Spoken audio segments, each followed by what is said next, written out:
Hey everybody, and yeah, I did not even fix my ponytail before I hit live. But hey everybody, and welcome to Angel B Designs. I'm Angel B. Thank you so much for watching. If you are new here, welcome. If you're not, welcome back. Let me pull up the comments.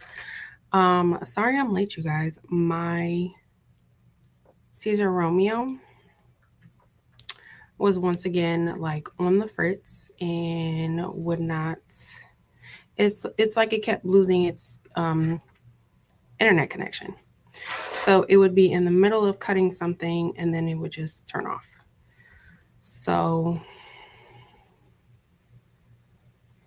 that was the issue I was dealing with. I'm trying to pull up the comments on my phone.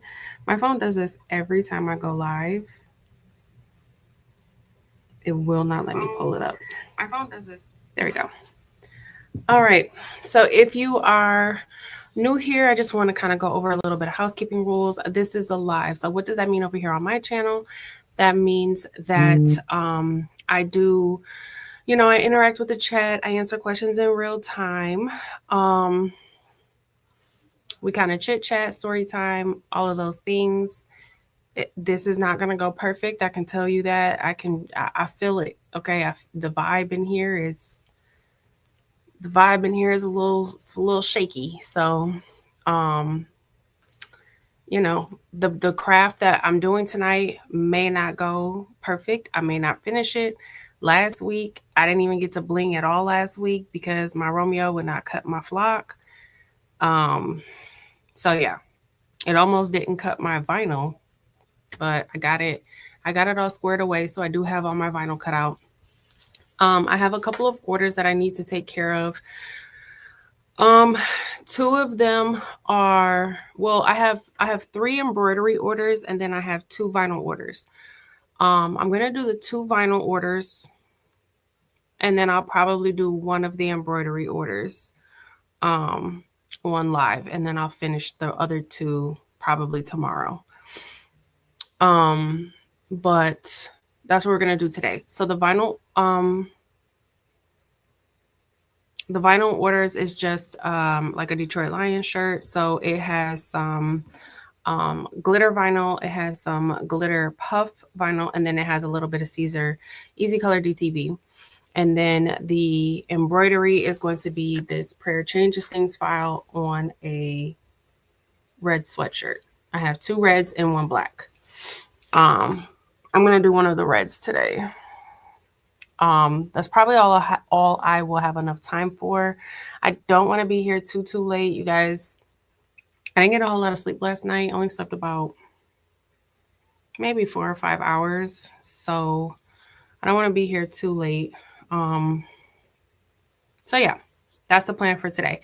I did get all the vinyl cut out. I wanted to make sure that it was cut out before I went live because Romeo gave me a fit last week. And so I was like, yeah, you will not embarrass me again like that. So I was like, let me cut out all this vinyl before I go live. And it was Romeo was acting up. He was acting up. My issue I'm having with my Romeo, you guys, is if I need Romeo to do a big project, it starts acting crazy like towards the end of it. So I have 2 shirts I have to do, or 2 sweatshirts I have to do. So I put like all of the vinyl for both of them. There's like 4 pieces of blue glitter and 4 pieces of silver glitter. I tried to get him to cut out all 4 pieces of blue and all 4 pieces of gray all at the same time. The first 3 cut fine. Once it got to the 4th one, it would only cut halfway through and then it would stop. And it did it on the gray and the blue one. And then I had to recut that 4th piece by itself. And that's what it was doing with my flock last week. It was like, it would cut like 75% of my template fine. And then once it got to the last 25%, it just went crazy. So I don't know what's going on. Romeo can only do these little small projects. It's not going to work for me. What's the point of having this big cutting machine if I got to do all these small cuts? I can pull out Cricut for that. I haven't even logged into Cricut Design Space in like 2 months. I don't know. But some ain't right with Romeo. I'm not sure what's going on, but some ain't right. Anyways, I got it all cut out. I got everything cut out. So I'm gonna say hello to everybody, and then we will go ahead and press those 2 vinyl shirts first, and then we'll get started on the one embroidery that I'm gonna do. And then I'll save the other 2 embroideries for I'll do them tomorrow. I'll probably do them tomorrow. Hey, Patrice Williams, thank you so much for joining the channel. Girl, my bell is over on the other side of the room, so no, it's not making no noise. My pretend bell, it's on the other side of the room. But thank you so much for joining the channel. I truly appreciate it. And that just reminded me, so for my members, I put in the chat today, if you guys haven't seen it already, like 2 weeks ago, I put the prayer changes, the first prayer changes things file that I had. That was the, I was using it for applique. It wasn't technically an applique file, but that's what I was using it for, but it was missing the placement stitch. So I got it fixed, and then it has the placement stitch now. So it's all the way that it's supposed to be. So I sent you guys that, in the community tab, I put the new file. So there's 4 different sizes and 2 different formats. There is the DST format and the PES format in 4 different sizes in the community tab. You do have to click the blue link or the Google link and then go to the drive, and then you'll have to, it's like I said, it'll be like there's 4 files in 2 different, so it'll be 8 files.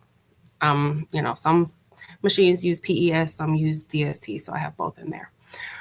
But yeah, I sent you guys that today. Hey Rose, hey Eve, no worries. Hey Carol, hey Kelly, hey Terry, hey Daisy, and Porgy Town. What is everybody working on tonight? Hey Porgy Town, hey Arlene, hey Miss Karen G, hey Keisha, hey Monique, hey Geneva, hey Dee. Hey Kelly, hey Fifi, hey Felicia and Rosetta. Hey Precious, how are you? Hey Lucille. Hey, I saw Patrice trying to pronounce your name earlier, and then you said it was close enough. I think I always say, I don't know. You gotta tell us, you gotta go live and tell us how to pronounce your name. Latinier? I think I say it wrong too. Hey Martha, hey Jeanne, hey Jessie, hey Shay Shay. I was watching your live from yesterday. I haven't finished it. I need to go back and finish. I was catching up on everybody's lives today. Yesterday was Clarence's birthday, so I was busy all day yesterday. So I was catching up on, I know Patrice and Delonda went live. I think Shay Shay went live yesterday morning. Patrice and Demps went live one of these days, maybe 2 days ago. So I'm trying to catch up on everybody's live. But I haven't finished yours, Shay Shay. I gotta go back and finish it. Hey Patrice. Oh, it says you've been a member for 27 months, but then at the top it says you were a new member. I don't know. Hey girl. Thank you for being a part of the channel. Hey CJ Spice. Hey Marlise, the Savvy Crafter. Hey Meredith. Hey Takenya. Hey Gina. Hey Sherelle. Hey Lalisa. Hey D Smith. Hey Kim. I don't know why I almost said Cam. Hey Cruising Forever. Hey Marissa. Okay, I'm gonna start scrolling. Hey Angela Hogan. I'm gonna start scrolling just because. Hey Lady Bear. Yep, I am taking just simple stuff I've been working on. And I was going to touch on that because um, Patrice and Delonda had a very good live yesterday when they were talking about the stabilizer, but they were also talking about beginners and taking your time and things like that. I wanted to piggyback off of that with, my embroidery journey and how I like the things that I'm selling are things that I've done. Like I'm not selling any fabric applique because I don't know how to do fabric applique. But I have done this glitter applique 500 times now. So I'm very solid with that. But we'll get into that in a little bit.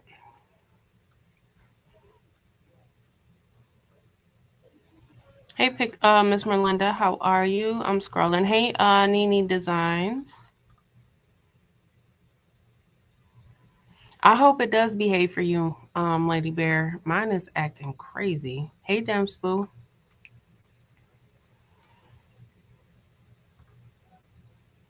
Hey, Patrice Spoo. I am scrolling. You guys, if you're new here, feel free to ask a question at any point in time. I don't think any question is a stupid question.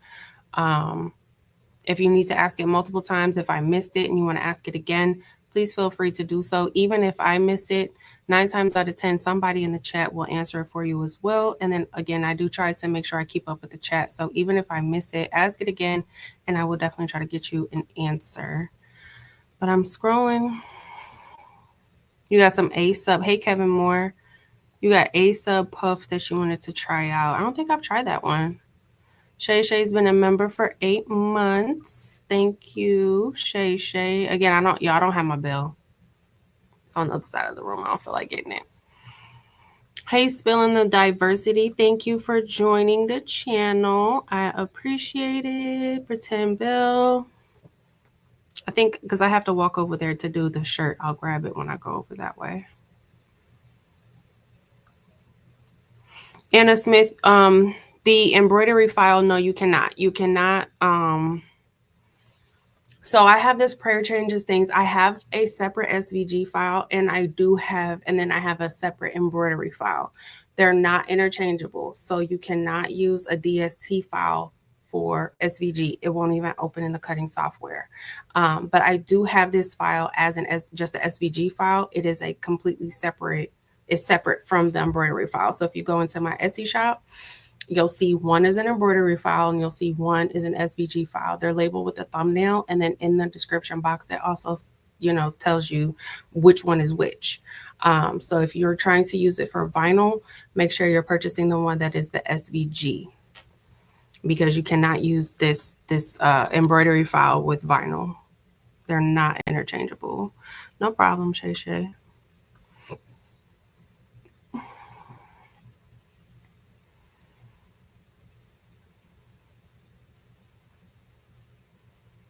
All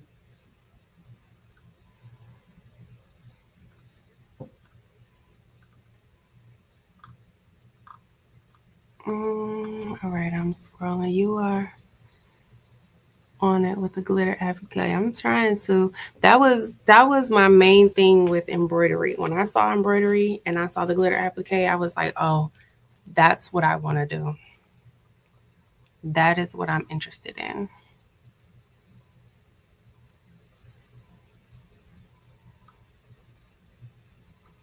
I haven't tried anything but glitter. No, I'm sorry. I did use a pattern HTV.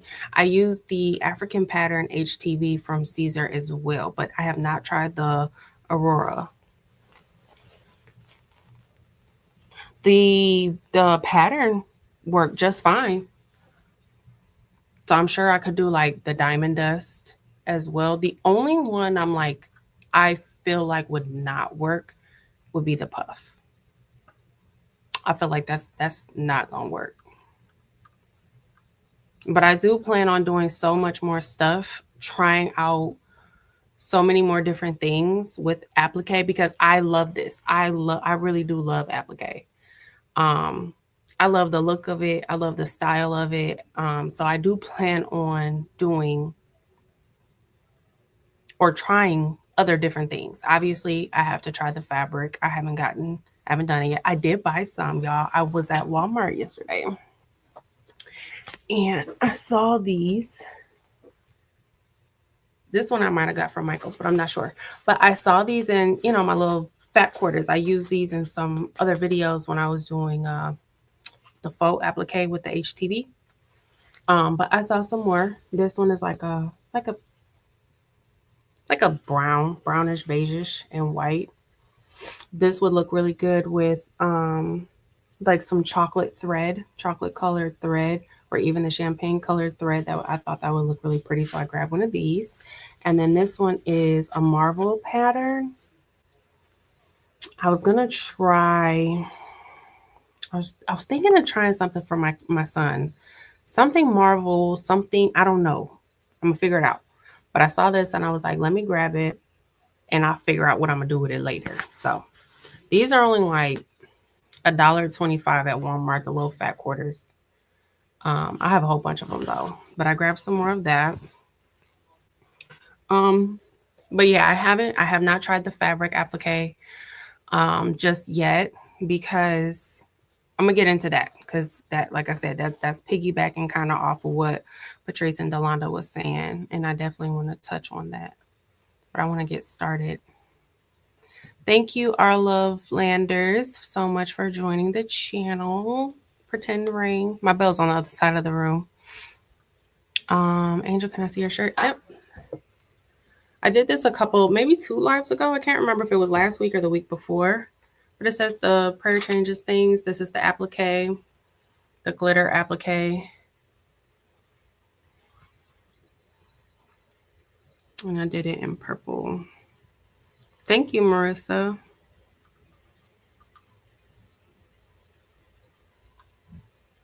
Yes, Naomi, I love it. It was my favorite. Like when I saw embroidery, I was like, the glitter applique, that's my jam. That looks like it's gonna be my little lane right there.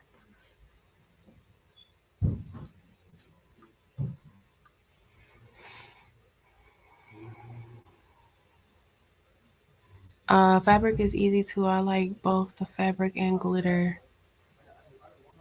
You may like, no, I do like the embossed look as well, and puff. Sorry if y'all can hear people in the hallway. They loud. I think they leaving though. Y'all, I can't wait to leave. I cannot wait to leave. Um.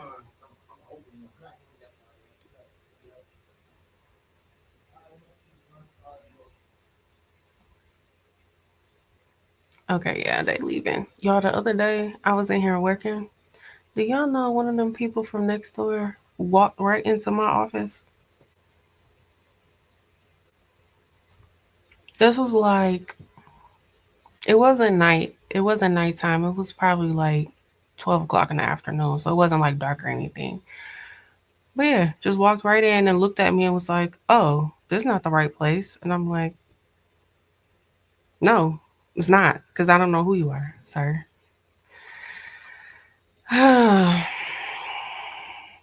Marshall, I said the first thing I was doing was the bow too.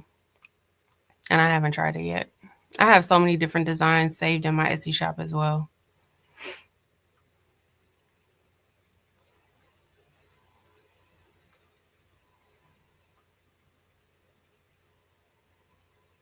Yes, Dream Daisy Ray. When you are doing glitter applique, when you're done, you have to press it or it'll come off. Thank you guys.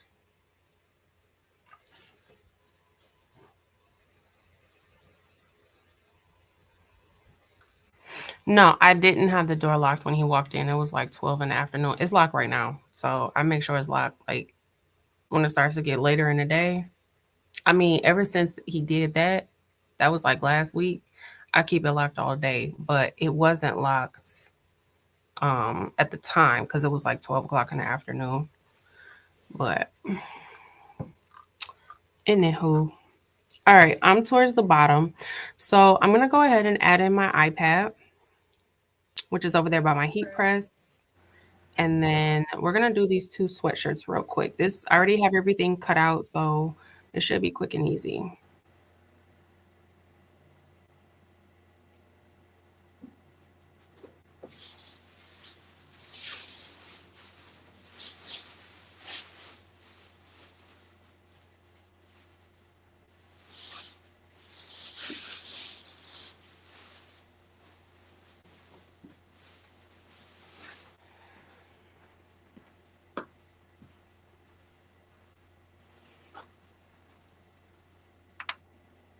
All right, let me know if you guys can still hear me. Can you hear me?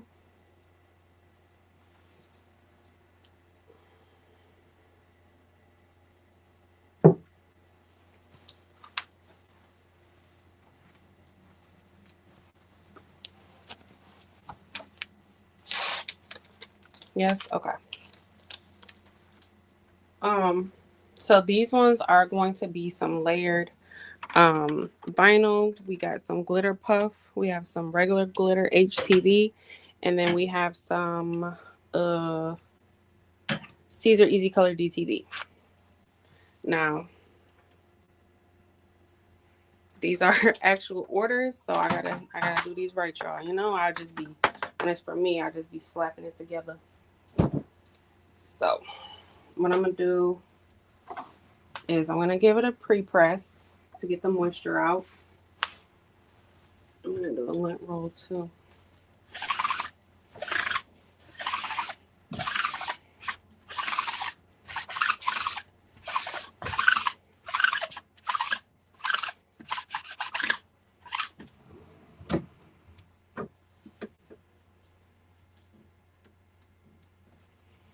All right, I'm gonna do a quick. This is a 2X. I'm gonna do a 10-second pre-press on this. My heat press is set to 280 degrees. This is for the glitter puff vinyl that I'm gonna do. But since it's gonna be the very last press, I'm just gonna go ahead and press everything on it. Okay, so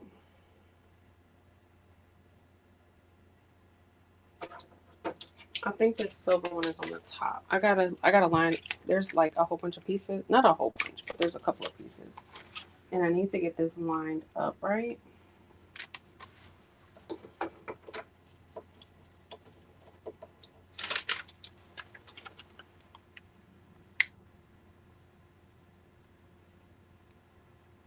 That's gonna go right there. And then we got a blue piece.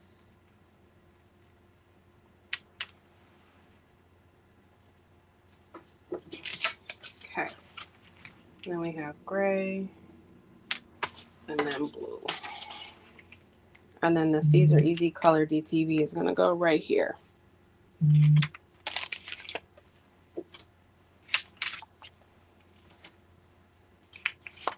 So the piece I need to worry about lining up is these top parts here, because this is going to set the tone for the rest of my shirt. So I need to make sure that these two pieces here are lined up correctly. I'm going to go line them up on the table because y'all know I can't see.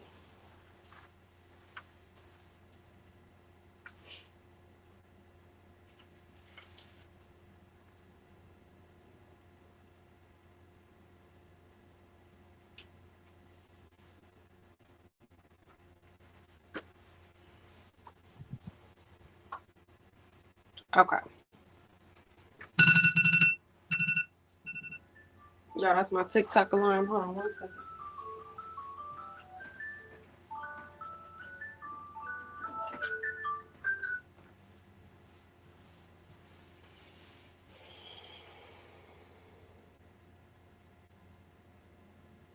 Y'all know I gotta post my tiki-taki.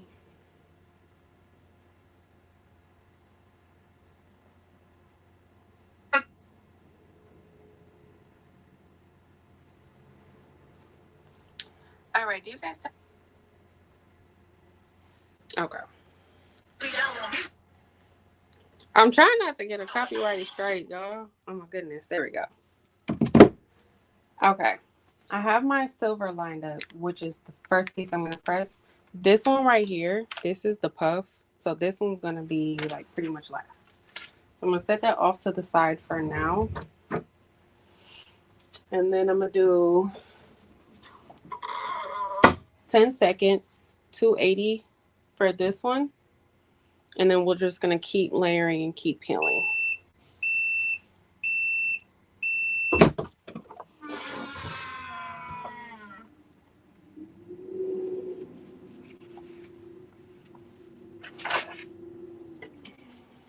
And now I'm going to layer the blue right under it.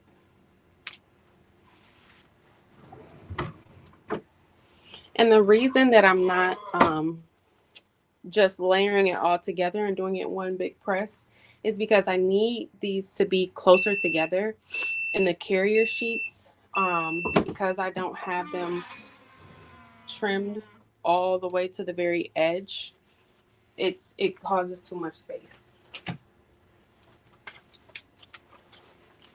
Also, the letters are like kind of slanted a little bit, and so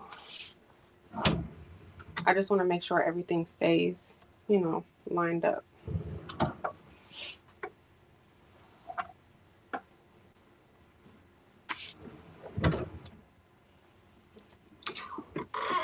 But each press is 10 seconds at 280 degrees, and it's just constantly getting multiple presses. Hopefully that makes sense.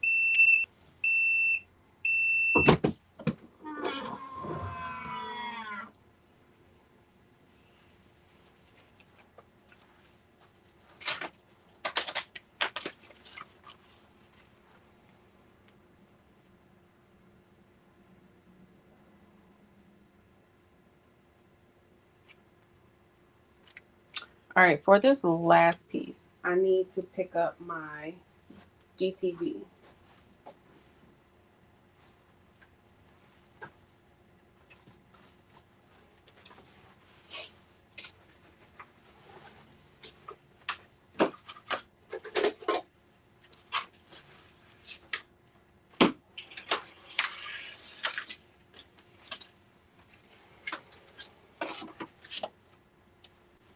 All right, this is my Siser Easy Color DTV.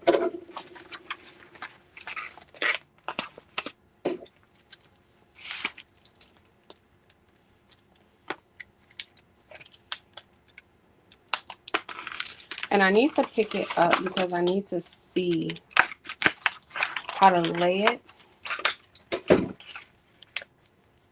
I don't want to make it too close and then end up having to overlap the DTV on the vinyl.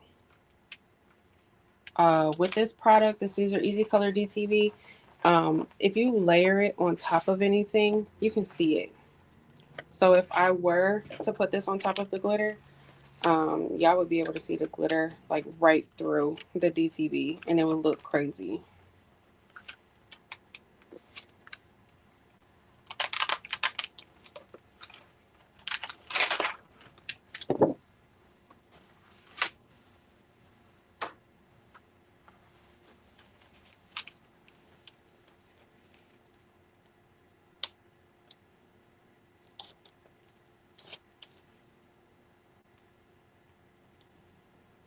Y'all cut through my carrier sheet, so the carrier sheet is still on the back of this DTV. I'm trying to get it off.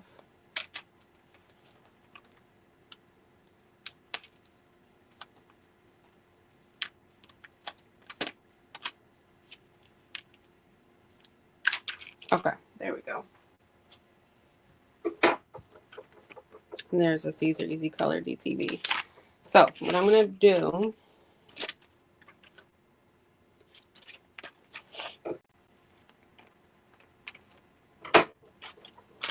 is I'm going to line this up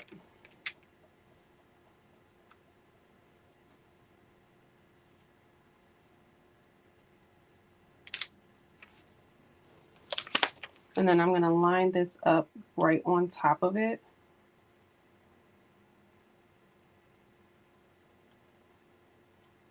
Again, just so I can make sure I'm seeing where it's going.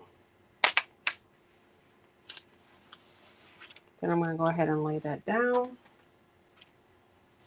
Press this final layer.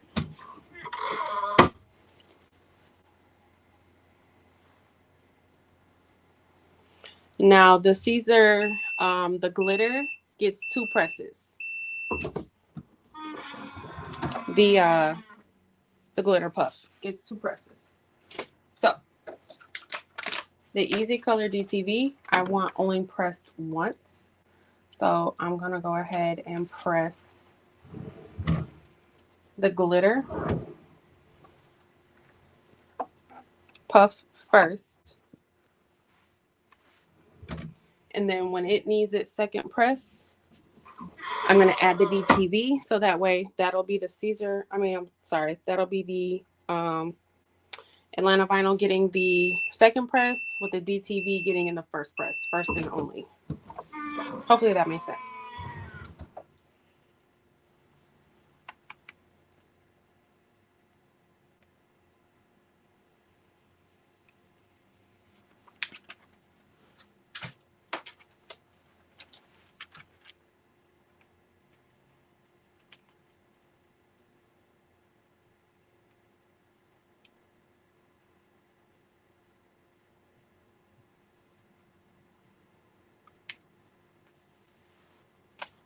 Okay, now I'm going to go ahead and press.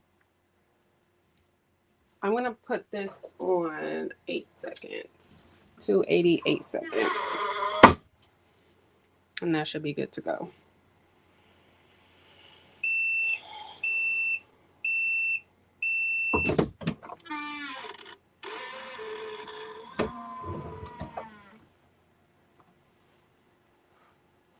Oh, that glitter puff looks good.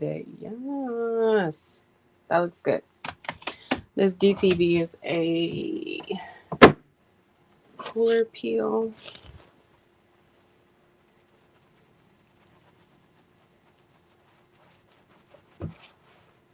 The DTV is one of my favorite. Like if I have to do a print and cut, Siser Easy Color DTV, that's 9 times out of 10 what I'm grabbing.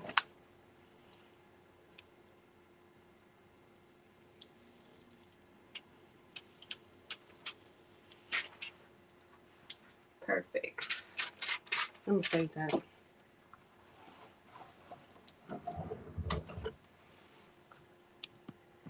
All right, this is the first shirt. I think I'm gonna do the other shirt later.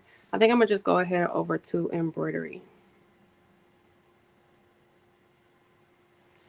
But this one is I think it's Atlanta Vinyl Glitter Puff. I see how puffy that is. And then Siser Glitter, and this is the Siser Easy Color DTV.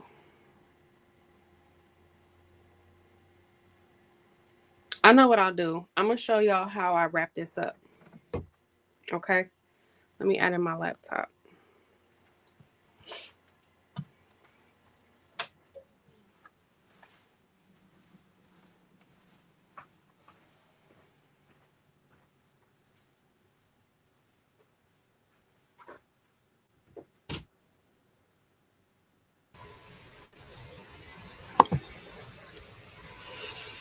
Okay. Because I've already been on here for an hour, and I know for a fact this embroidery project's going to take an hour. I'll just do the embroidery. The other sweatshirt is going to be exactly like this. This one is a 2X. Yeah, this one's a 2X and the other one's extra large, but it's exactly like this. But this is the final project. And then let me show y'all how I go ahead and wrap these.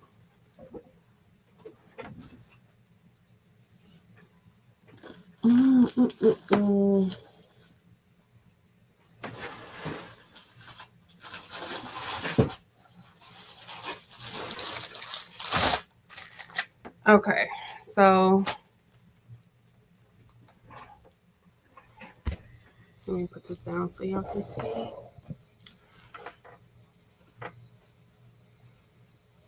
I want to get one of those t-shirt folding things.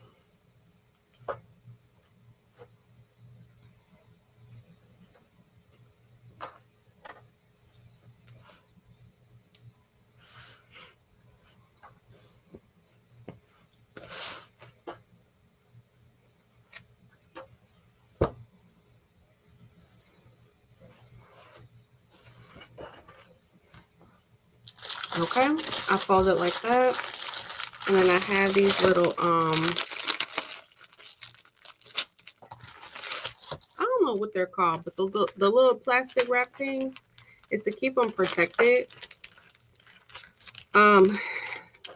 These are not being mailed, but I mean, even when I mail stuff, I still put them in here. Just because I use like the poly mailers or the bubble mailers sometimes. And I don't trust those. You know, I've had it before where I just put the shirt inside the poly mailer, and then when the mail people were, you know, delivering it, they ripped a hole in the poly mailer and it got like wet on the inside. So I just always put it in here just for some extra protection.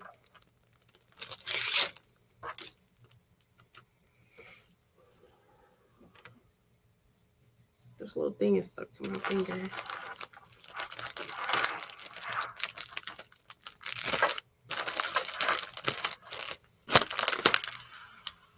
And I push all the air out because y'all know shipping is a lot. I don't need no air making my weight go higher.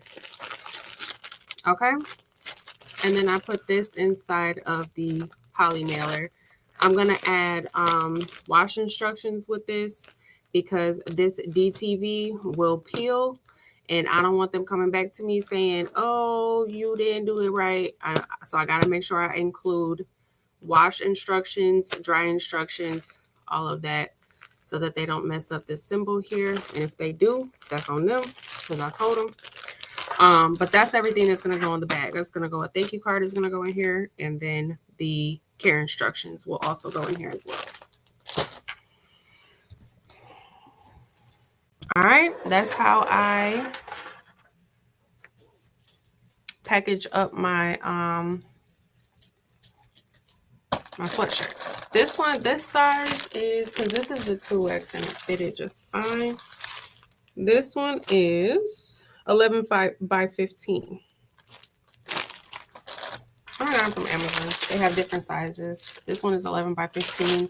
I think I have 8.5 by 11 or 8.5 by 14 as well.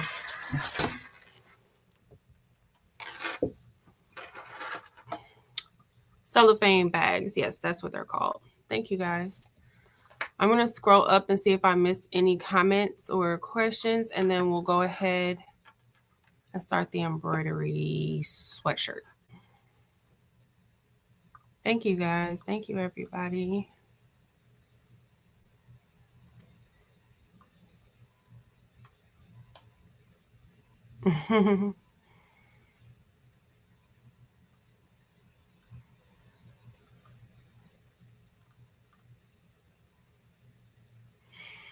Old school music, Kimball, I would give this design to a man. I just wouldn't use the glitter. So in place of the glitter puff, I would just do the solid like navy color. And then in place of the glitter, the word lions that were in glitter, I would do something like block, or I would do brick. Brick would look really good. The royal blue and the gray brick would look really good on that for a man, or the flock would look really good as well, or just, you know, regular vinyl, the solid colors. I just wouldn't do glitter, but yes, I would give this design to a man as well. I think brick would look the best.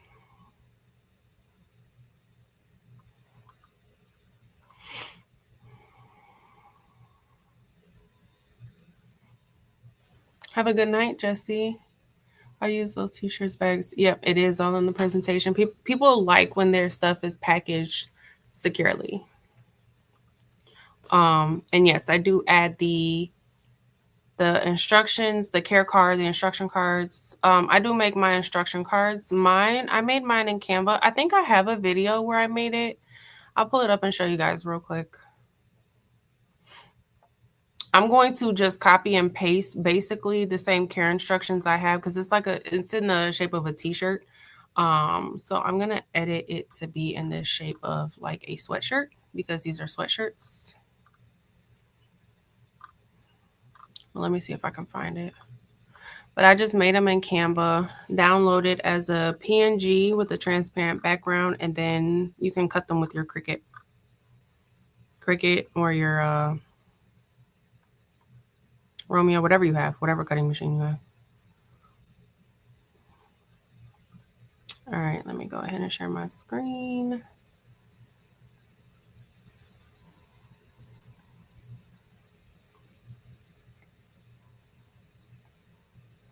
So these are the ones I made for t-shirts. So I'm basically just going to copy, you know, the, if I ungroup this, these are the words. I'm basically just going to copy, like, duplicate this, and then I can turn this. If I go to elements, let's see if I can find a hoodie. Hoodie. Let me just type in hoodie and see what I get. Let me go to graphics.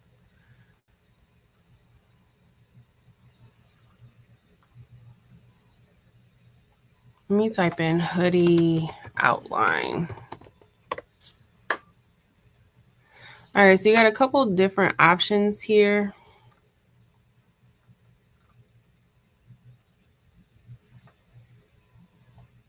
Like something like this.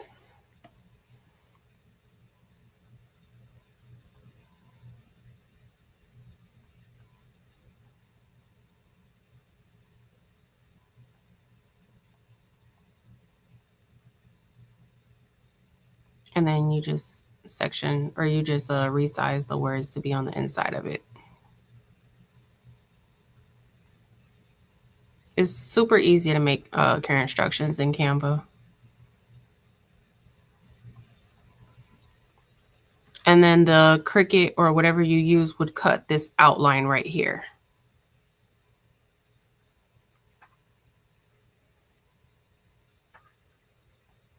You could do a hoodie. Let's see if I can do a sweatshirt outline. Sweatshirt outline might be better because it doesn't have all the detailing. Yeah, like this one. And you can change the color of it.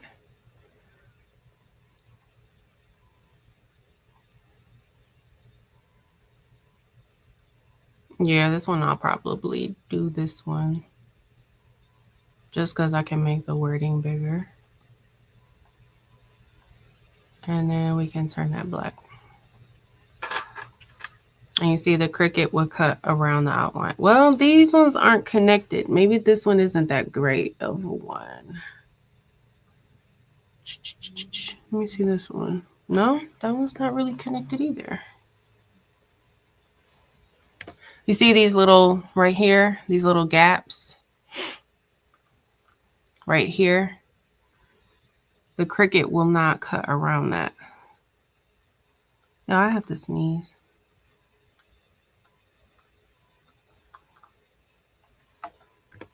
This one's probably better right here.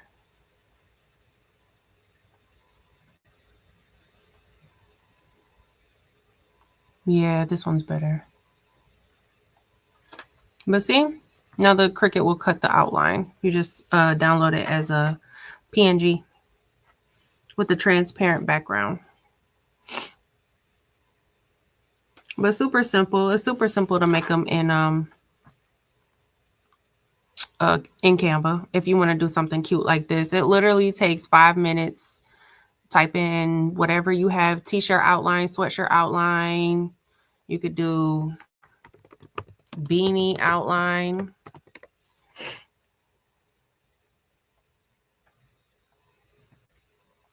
And now you got a beanie, and then you can just put the care instructions of your beanie inside here. Like, it's super simple to make them in Canva. Yep, Naomi, you cut them out with a cutting machine. Just download one image as a PNG with a transparent background and then upload it to your cutting software.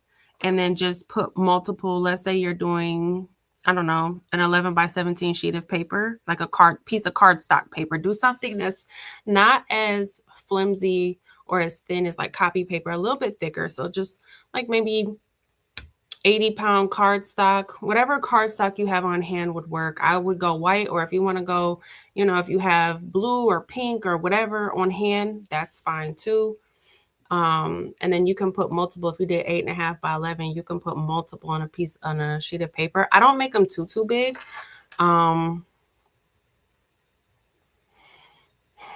I don't know, maybe 3 inches, maybe about this big. You don't have to make them too big, but you can fit multiple on a sheet of paper and then just do the print and cut operation. All right, I need my iPad so I can bring y'all over to the hooping station, and we're gonna get started on this embroidery project. Let me go grab my iPad.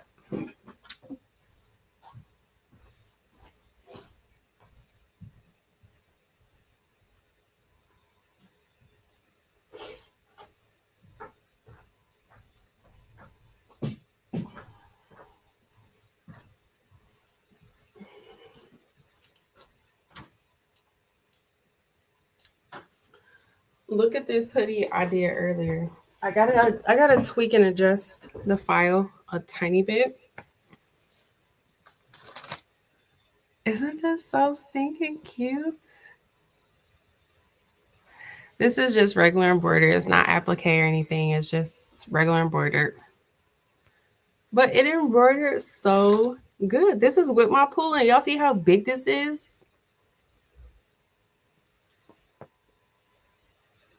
Y'all, getting the EOC, this 06, definitely a good idea. Okay.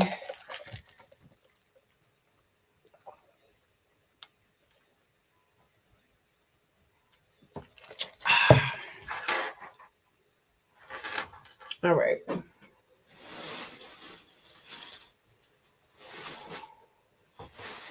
I got a 2X I gotta do. I'm scared. Ugh. I've never done that big on this machine. I'm not scared about the hooping. I think the hooping will be fine. I'm just scared that it may not be big enough. We're gonna see. But let me add in my iPad because I have to hoop this sweatshirt.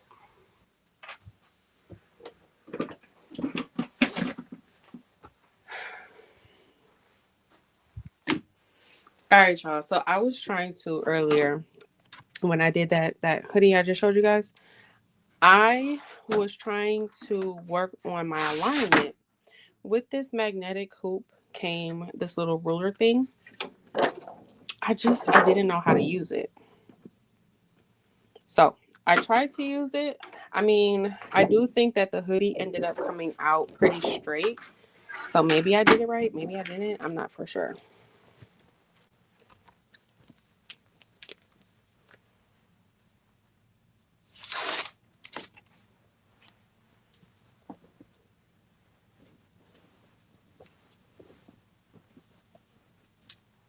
All right, so all of my materials that I'm using are linked in the description box.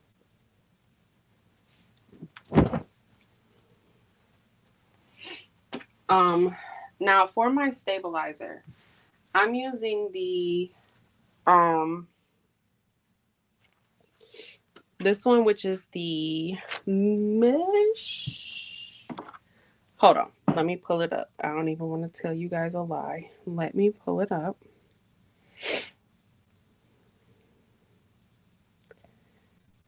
It is linked in my description box when I'm pulling it up so I can tell you. It's the HBI No Show Mesh Stabilizer, which is the medium weight. That's what I'm using here. I'm going to use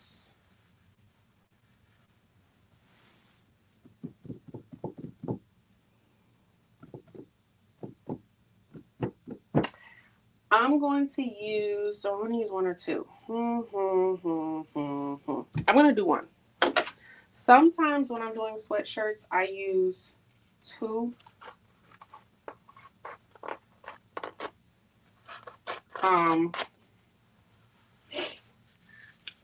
And I'm not sure if it's the pulling specifically. I know a lot of people in the chat, or not the chat, but a lot of people in the pooling group have issues when it comes to tension with this machine. More so than what I've seen for other machines. You know what? I'm gonna do 2 because that's what I've been doing, and I don't want to change it up with, you know, an order I got. So when I first opened up my machine, I was using 1 sheet. And that was when I was having a lot of tension issues. And I switched up a couple different things. So I switched up the bobbin. I switched up how many pieces of stabilizer I use. I switched up a couple different things. And I have finally gotten like into a kind of a mode where my tension is perfect. And using 2 pieces of this stabilizer has been working for me in regards to the tension being pretty perfect.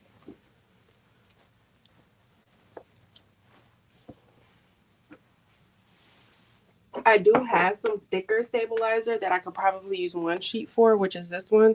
The problem is it's too short for my my hoop. So I have to get this because I bought sheets in this one.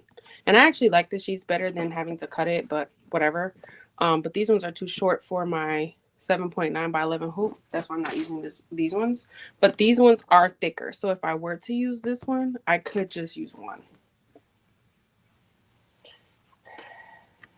I just don't have any that are long enough for my my hoop.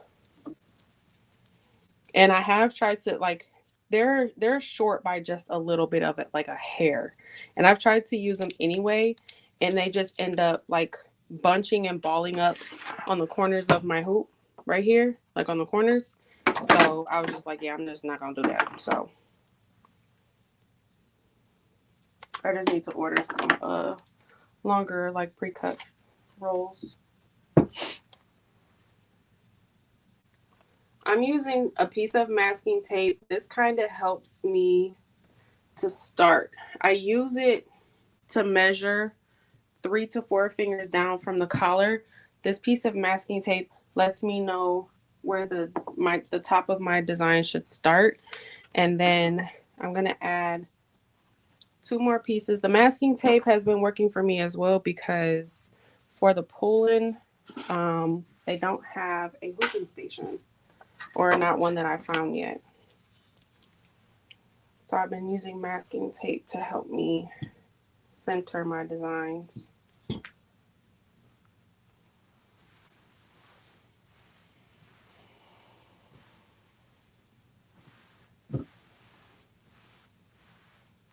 I'm just making sure it's flat. I'm not stretching it. I'm just making sure it's nice and flat and there's no bubbles or ripples or anything folded in my stabilizer. Nothing. I want to make sure it's nice and smooth, nice and flat.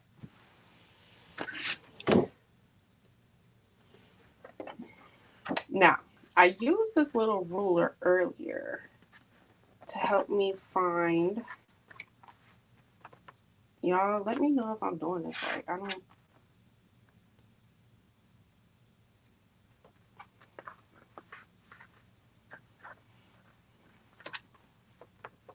Okay, I think I kind of get the point of this ruler. This is showing me that it's kind of crooked a little bit.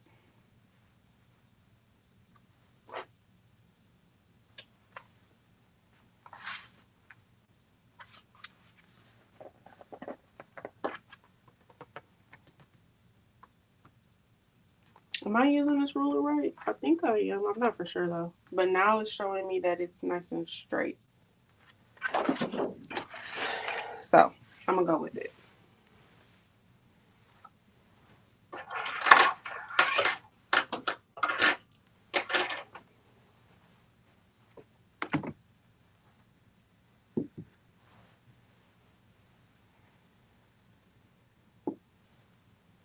Hold on, y'all. I don't have the chat pulled up and I can't really see it on my iPad.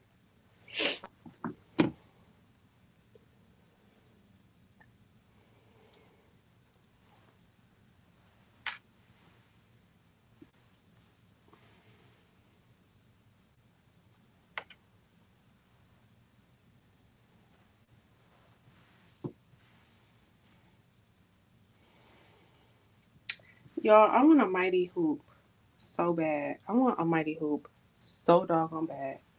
I cannot wait until if and when I ever get a multi-needle and I get my first mighty hoop. Because I be seeing them in the videos. They be like, clack.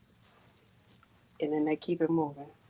I can't wait till I can clack the same way that everybody else be clacking. I can't wait. I'm gonna clack like I ain't never clacked before in my life.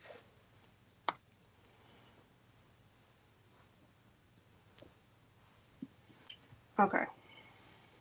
This is not looking right to me. I don't like that.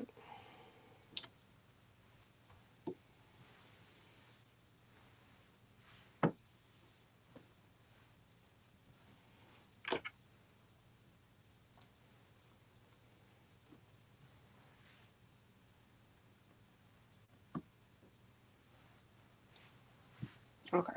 That looks better. Who just sent me a message?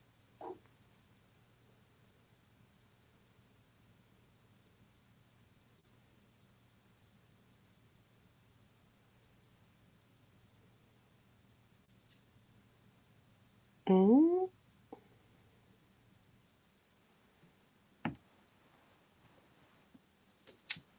Okay.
I don't even have it set up on my machine yet. The file. But that's okay.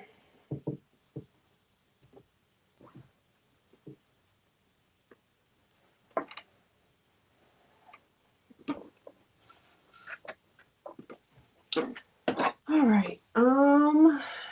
Let's see. She wanted red. So I gotta go get my red glitter. I'm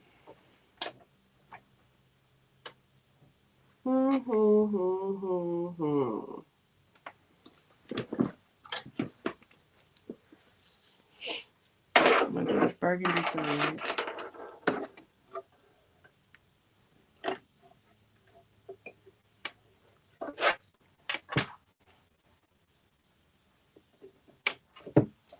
Y'all, ooh, let me tell you guys how earlier today I broke a needle. How y'all think I broke a needle? Snap that sucker right in half. How y'all think I did it? It was me. It wasn't the machine. I broke it. How y'all think I broke it?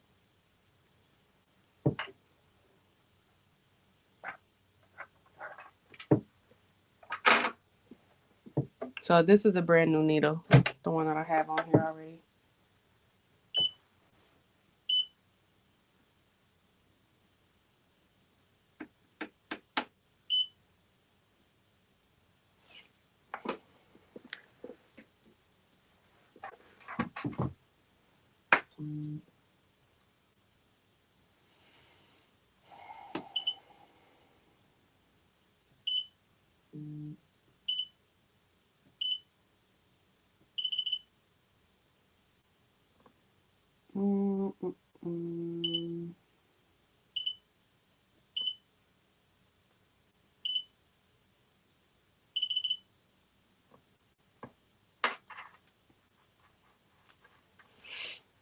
It wasn't my finger. It was my scissors. I was trying to clip a thread and I put my scissors under there. And that needle tried to go right through my scissors. Snapped the whole needle right in half.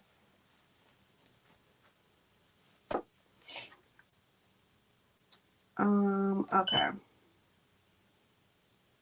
Let me do a trace.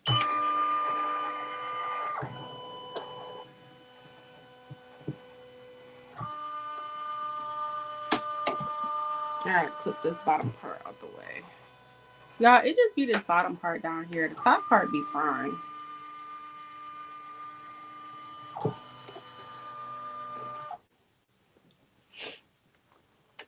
Maybe this part.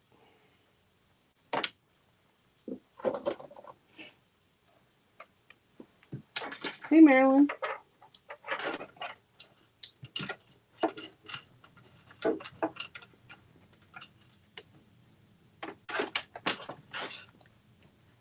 Alrighty. Y'all should see the way. Y'all should see the way I clip these sweatshirts out the way sometimes. It be looking crazy. Alright. That looks good. Press the foot down.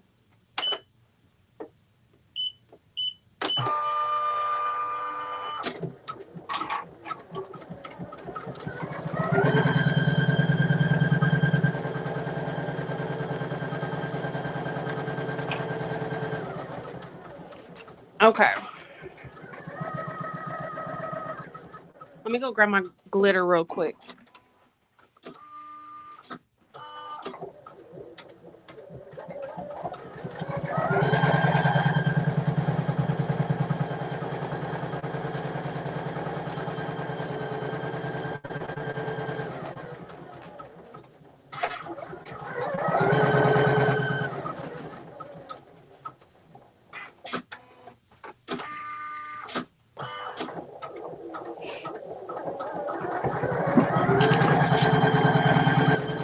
Alright, so this is the glitter I'm using. It's just some red Siser HTV.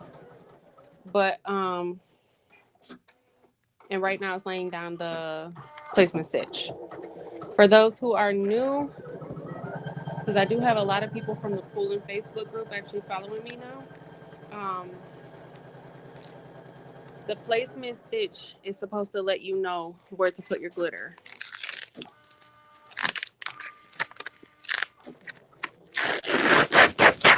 But something I wanted to kind of like piggyback off of was kind of what Patrice and yesterday, and I forgot to link your guys' channels. If I have any moderators here, can you guys link Patrice's live from yesterday where she was talking about the stabilizer? Patrice and Delonda had a very good live yesterday where they were talking about what stabilizer. Can you guys hear me over this machine? Let me know if you can hear me or if I should move. But they were talking about stabilizers, which ones to use for which projects, things like that. And something that they were talking about in the midst of also talking about stabilizers was when you were a beginner, just not trying to take it too fast. And I've done a lot of different types of crafts in the 5 years I've been crafting now. I've done laser. I have 3 different lasers, you guys. I have a Glowforge, I have the Recreate, and I have the X Tool. So I have multiple different lasers. I've had 2 DTF printers. I work with the DTF transfers, vinyl, sublimation. I've had 3 sublimation printers, regular printers. I've had multiple different kinds of heat press. Like, I've done a lot of different things in the 5 years that I've been crafting. And I will say, embroidery is definitely required the most patience. Embroidery and the DTF printer, not the DTF transfers, but the actual printers itself, And the embroidery machines are probably tied in regards to machines that require the most patience. And I mean, I gave up on a DTF printer, so um but yes, it requires a lot of patience, and specifically with my journey, I've had my pull and unboxed, I would say a little over a month now. I think I unboxed it at the end of January. Like the very, very end of January, like the last week of January. So it's been a little over a month now. However, if you look at all of my content, I've done the exact same thing with it over and over and over. So while I've only had it open for about a month, the only thing I've done is glitter applique. I've been doing glitter applique and nothing else for a solid month because this was a craft that I said I want to do that. And I want to master that. I want to be very good at glitter applique because it was something that I personally enjoyed doing. Oh, I cut this glitter close. It's something that I think is really pretty. Long before I got a machine, I knew I was going to love this because I use glitter and puff and all of that on regular shirts. So I was like, glitter with embroidery, like sign me up.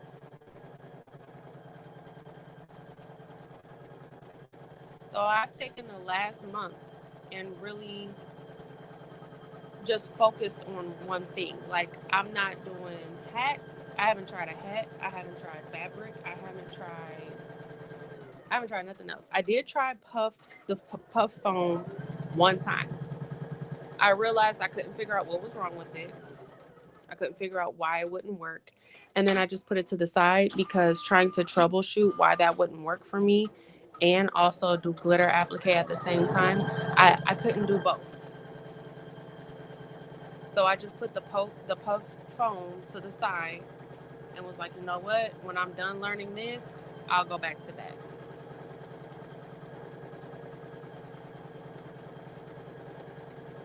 And even still, I'm still not ready to go back to that. I'm not ready to go back to that yet. I'm gonna go to fabric applique. So I'm still gonna stay in the applique family, but I think I'm ready to go ahead and try some fabric now. And then I want to master that. And then once I'm really comfortable with that and I've really mastered fabric, then maybe I'll go back to the puff foam. Or maybe I'll try hats. I'm not sure yet. But I'm taking my time and I'm not overwhelming myself with every single thing that you can do with embroidery. You guys ever heard the term jack of all trades, master of none? Jack of all trades, but the master of none. You don't want to be that. And let me clarify. Being good at a bunch of different crafts is okay. I'm good at a bunch of different crafts, right? I'm good at bling. I'm good at sublimation. I'm good at vinyl. I'm good at multiple different things, but I've also mastered all of those things. I'm pretty confident that I am mastered at sublimation because I did it for years. I'm pretty confident that I have mastered vinyl because I have done it for years. I'm not a master at embroidery, but I will be. So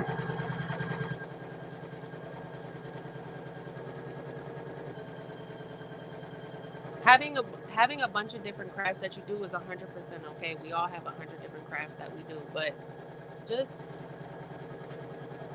if you're truly trying to, and I'm mainly talking about this as like a business, right? This is I'm not talking about being a hobbyist. I'm talking about if this is something that you're trying to do as a business and make money from it. if you're going to sell it and put your name on it, master it. If you're going to sell it and put your name on it, do not put out no BS. Hopefully y'all know what BS stands for. Don't put out no junk. I'm just, maybe that's just me. I don't know. I'm a perfectionist.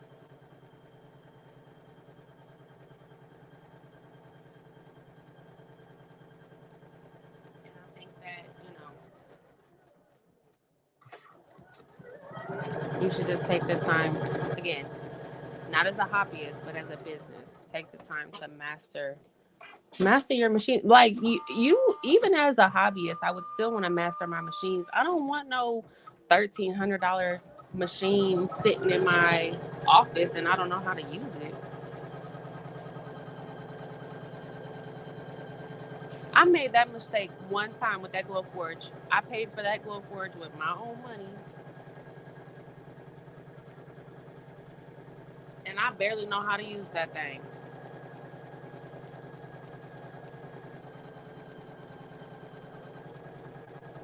I should have never bought that glow forge.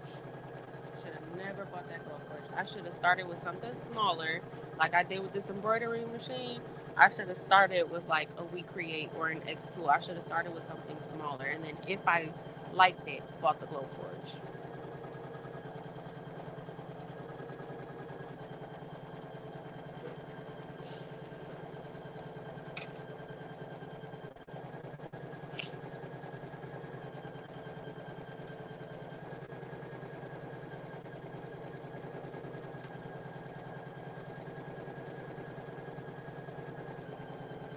I think my internet, I see somebody said I'm going in and out. It's my internet. I think that's what was messing up my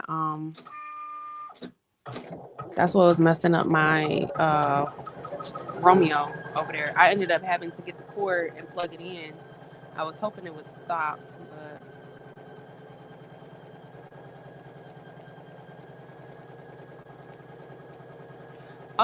Keisha, they say in the group chat, or in the, not the group chat, the group, the pulling group, they say you can do hats on the pulling. Again, I'm not for sure. I have not tried it yet. I'm not really a hat person. And also, I think the hats are like beanies. I don't know if you can do like the trucker hats. So I don't know. I'm thinking maybe a beanie. I don't know. I haven't tried it yet. I'm not really a hat person per se. Maybe I'll try it one day. But I really have just been focusing on doing the projects that I like. I like glitter applique. Like, this is my jam, okay? And this is what I really have. I mean, I actually, like, I truly enjoy doing this, like, a lot. Like, I really like this. I like this process.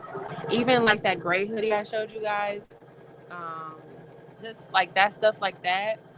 I feel like I'm gonna like the fabric as well once I try it. My only thing is I'm a little confused about the fabric just a little bit. Like, do I have to add the heat and bond to the back of the fabric?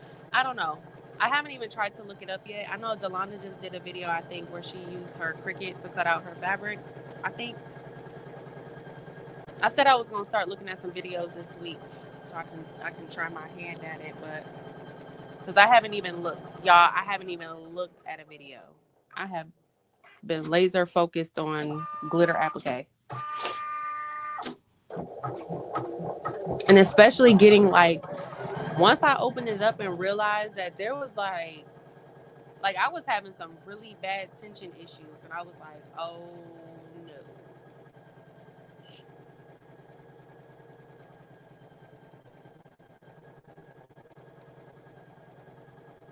Angela, yep, I am coming up on 100K. We're almost there. Oh shoot, my little thing just refreshed. Okay, you just opened up your brother piece 70. Is it 70 or 700? That's me, Little Miss Jack. No, Patrice, you've mastered pretty much everything that you do.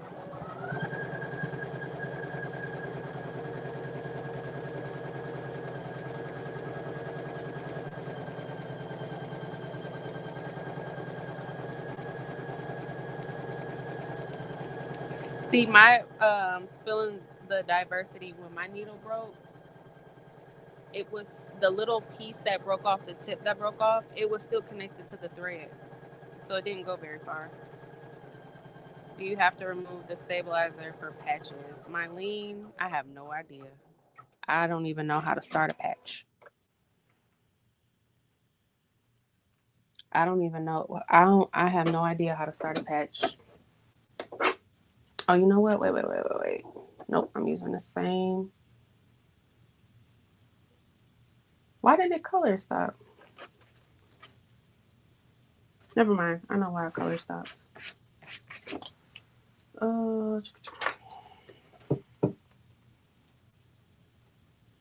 That's supposed to be for the fabric, right? This is where you would trim the fabric, I'm assuming.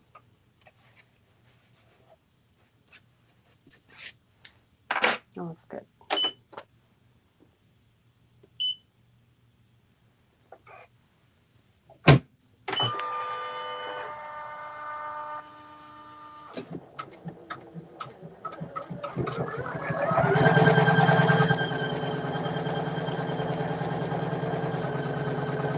So that was the tack down. That was for like if you're using fabric, in between the tack down and the satin is where you would trim the fabric, which gives it a cleaner look. For the glitter, you could do it for the glitter too, but I like to just tear mine.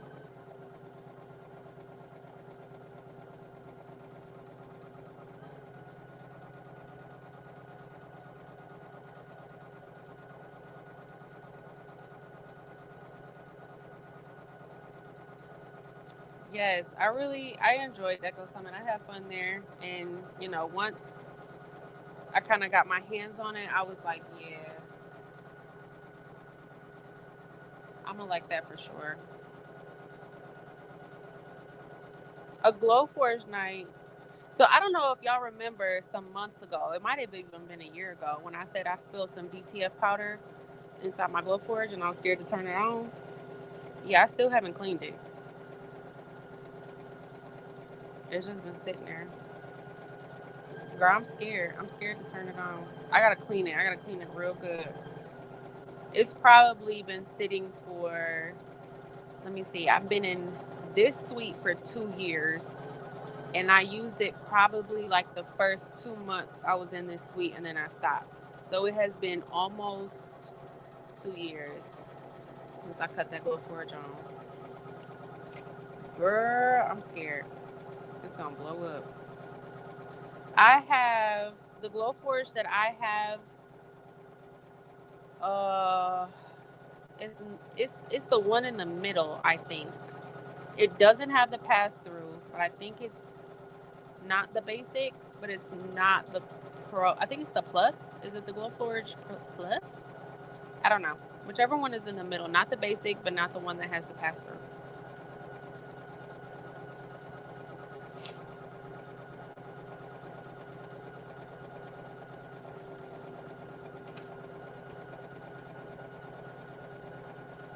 So I do have heat and bond. I'm not gonna even worry about that fabric just yet.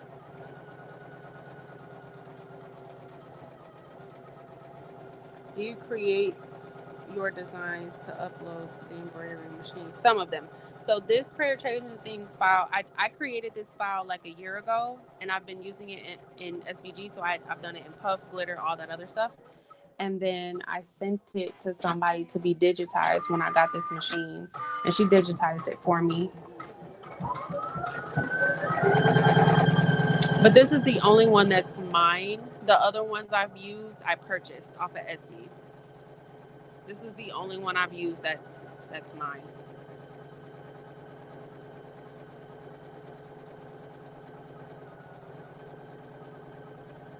Yeah, I've been watching Angela Jasmina for a while. I'm actually really interested in maybe a Melco.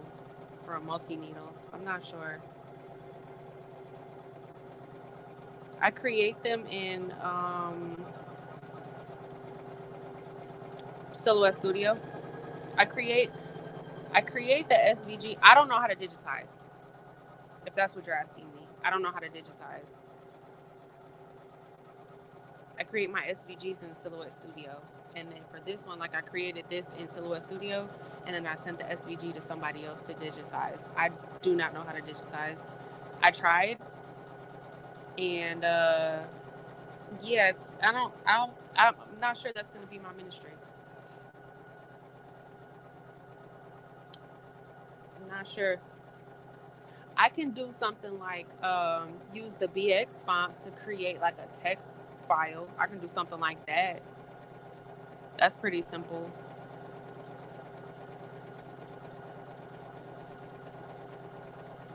I did try this file. Let me show y'all. Let me see if I can find it.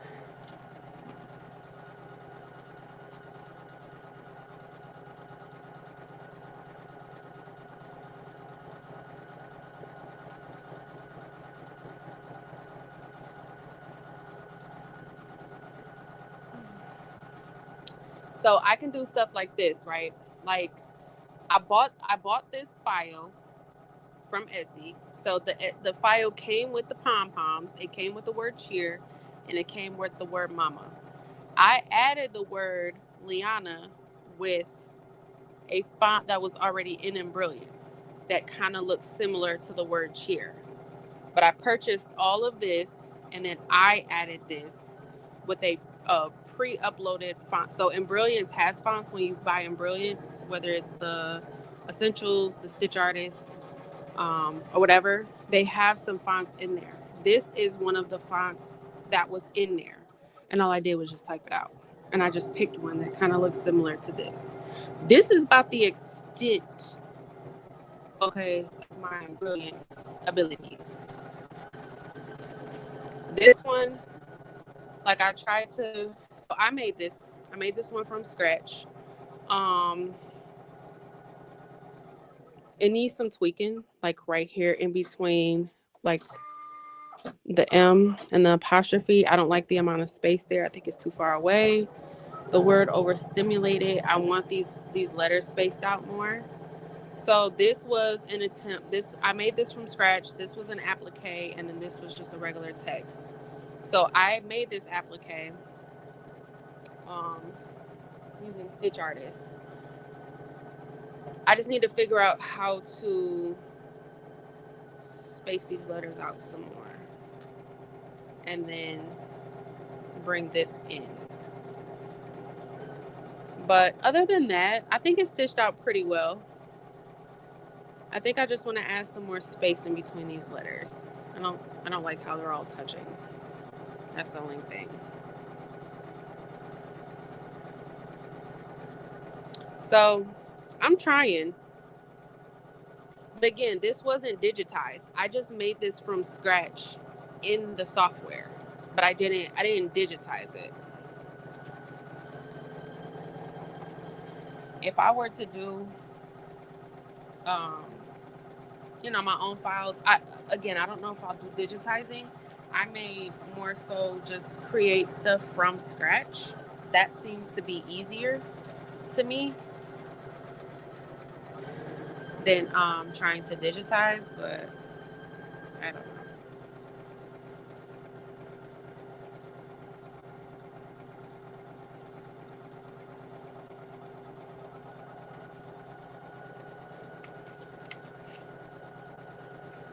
Yeah, it's the plus.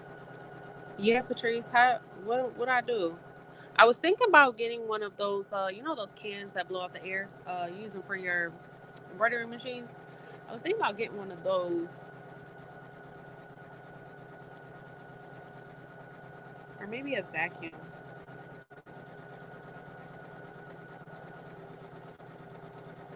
or both. Probably both. I'll probably vacuum. I should probably get one of them little handheld vacuums. Vacuum all that DTF. I tried to get most of it out. I haven't vacuumed. I took like a wipe Y'all do not know how I spilled that DTF powder inside the glow forge, but it's like inside where the laser part be. And I'm just so scared that if I turn the laser on and it's a little piece of DTF powder in there, that little laser gonna hit that little particle, and we just gonna go boom goes the dynamite.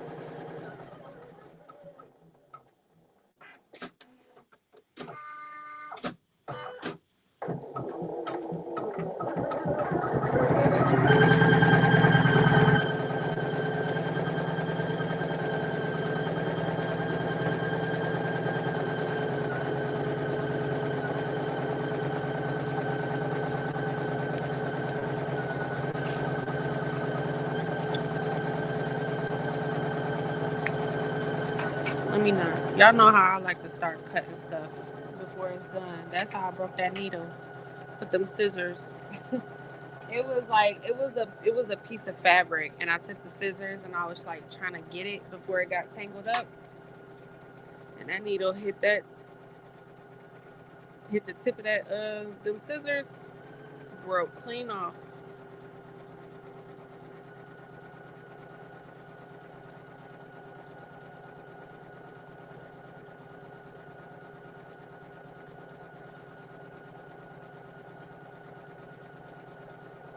Didi, I have Embroidery, I have Essentials, and I have Stitch Artist 1.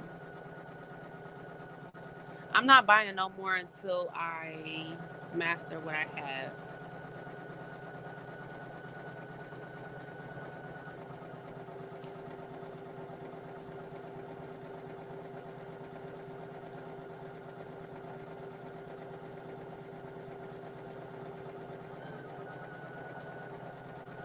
Y'all, okay, so I got back in the gym last week.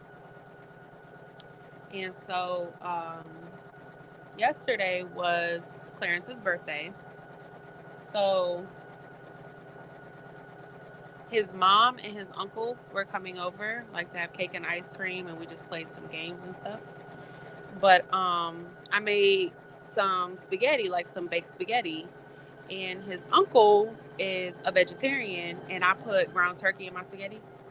So I made a pasta salad with vegetables to accommodate, because he don't eat the ground turkey and the spaghetti. So it was like just the rotini pasta. I cut up some bell peppers, grape tomatoes, some cucumbers, and then I used the Olive Garden Italian dressing, and I put a little bit of dill in it. Y'all, it was so good. It was so good, right? And I had the only people that was really eating it was I had some, because I don't really eat spaghetti like that. I think I've hit my quota of spaghetti for my life. I think I'm just it's not that I don't like it. I don't want it. Like, my mom made spaghetti a lot when I was a kid. Oh, my bobbin is out. My mom made spaghetti a lot when I was a kid. And so I think I'm spaghettied out. So I ain't want no spaghetti, right? So I made some pasta salad for me and his uncle. And so there was leftovers. So I left the office at like 4 o'clock, went to the house. I was like, I'm gonna have some of that pasta for dinner, the pasta salad for dinner. They all got the leftover spaghetti. Everybody got food. So I don't have to cook or nothing. I'm gonna just run home, grab me a plate, and then I'm gonna come back. Y'all, why on God's green earth did I get home and it wasn't nothing but 2 pieces of pasta in that entire pan? Because my husband sat at home for 3 hours before he went and picked up the kids from school and ate that pasta. Even though he eats the spaghetti.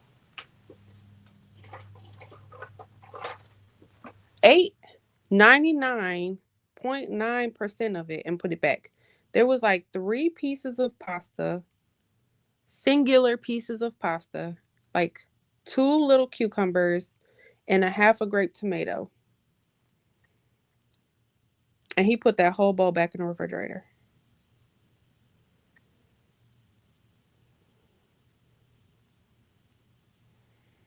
That'd be the type of stuff that gets you featured on Snapped.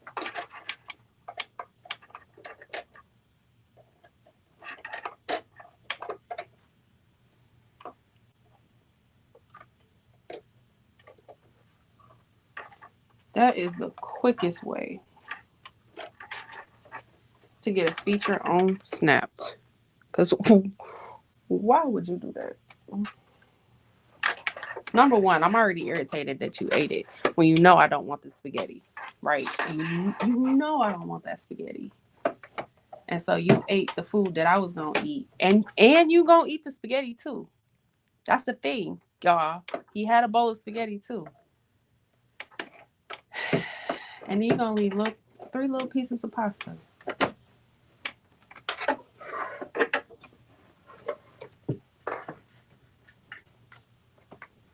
And then men will get online and talk to each other and be like, my wife be tripping. I don't know. Her problem is she just be yelling for no reason.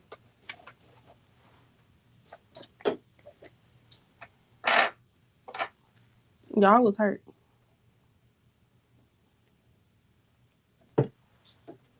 So he said I was going to have a shawarma when I got home from my live. We'll see.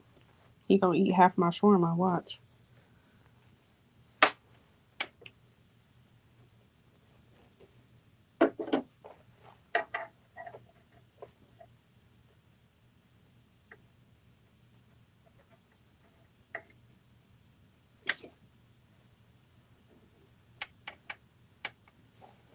Y'all, I cannot see up against this glitter.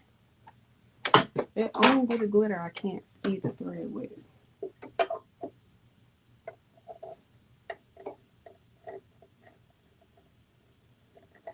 There we go.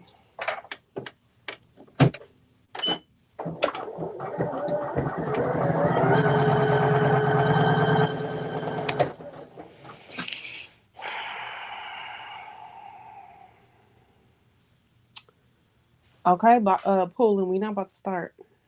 We're not about to start.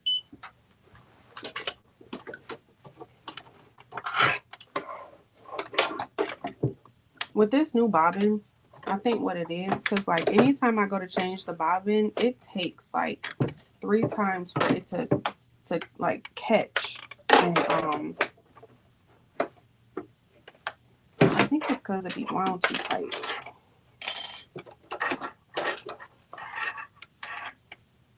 Like it didn't even try to unroll.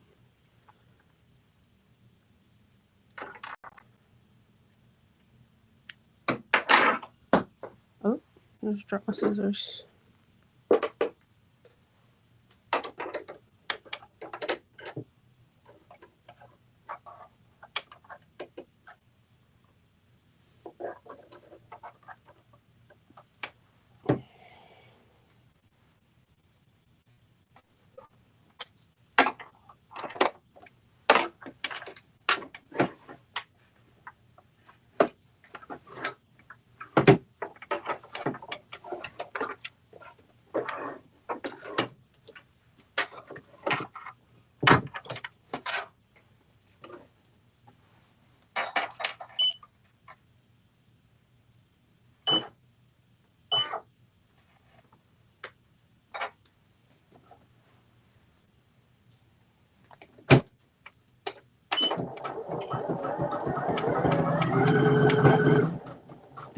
Oh my Jesus. Oh, y'all, it's not threaded. It's not the bobbin. It's not in the, it's in the presser foot, but it's not in the needle. Woo, I was about to get so upset.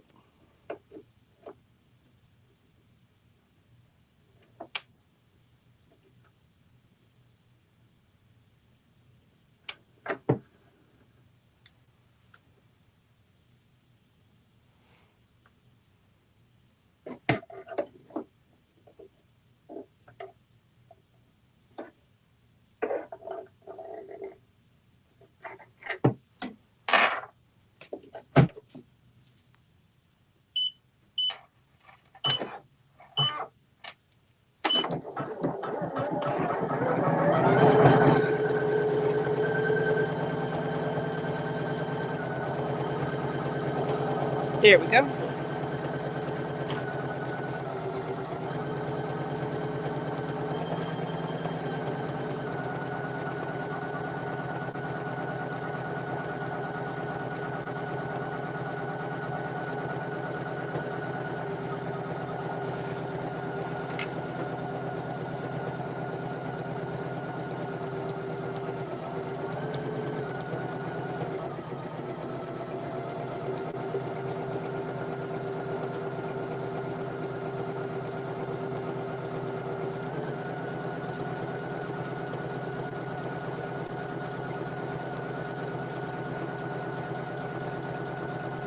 Okay, Sherelle, I'm gonna try that to space the letters out. The little green box, is that what you're talking about?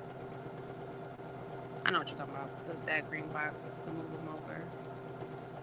I Yes, I have tried the salad supreme before. I put it in like a regular salad. I ran out when I was at the grocery store. I thought I still had some, and when I went in the cupboard to get it, I did not have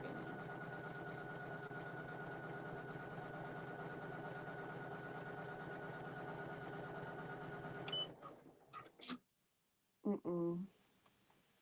I see little pieces of white. Hold on now. It's just like 3 threads.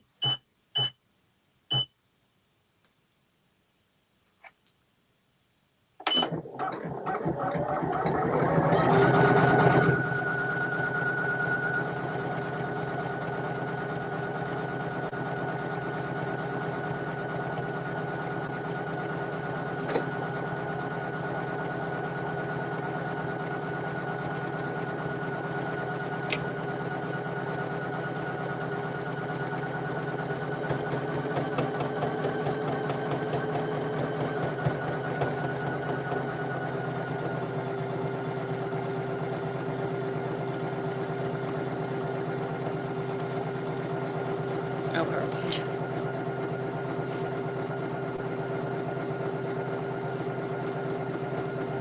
Not it's his birthday, so he can leave 3 pieces of pasta. Evelyn, he clearly does. He was clearly trying to make an appearance on Snaps. Then I was like, I saw you ate all the pasta. He was like, well, it was only a little left. I'm like, no, sir. It was a little left when you got done with it.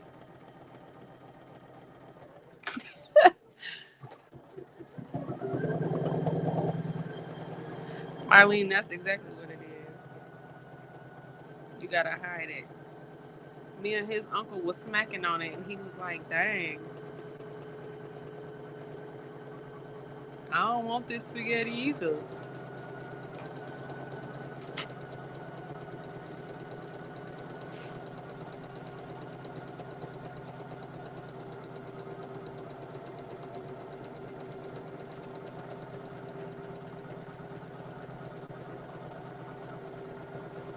No, nothing's behind the embroidery field.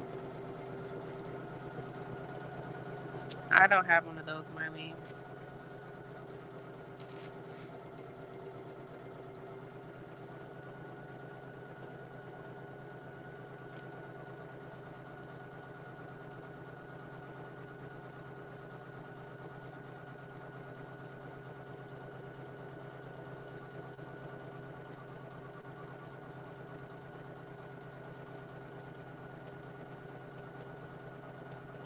What are you guys working on tonight?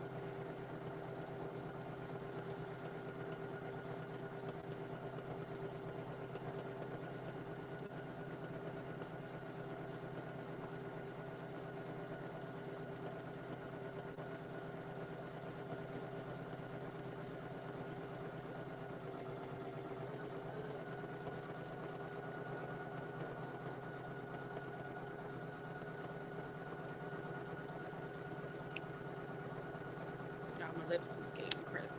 That means we've been on here about 2 hours.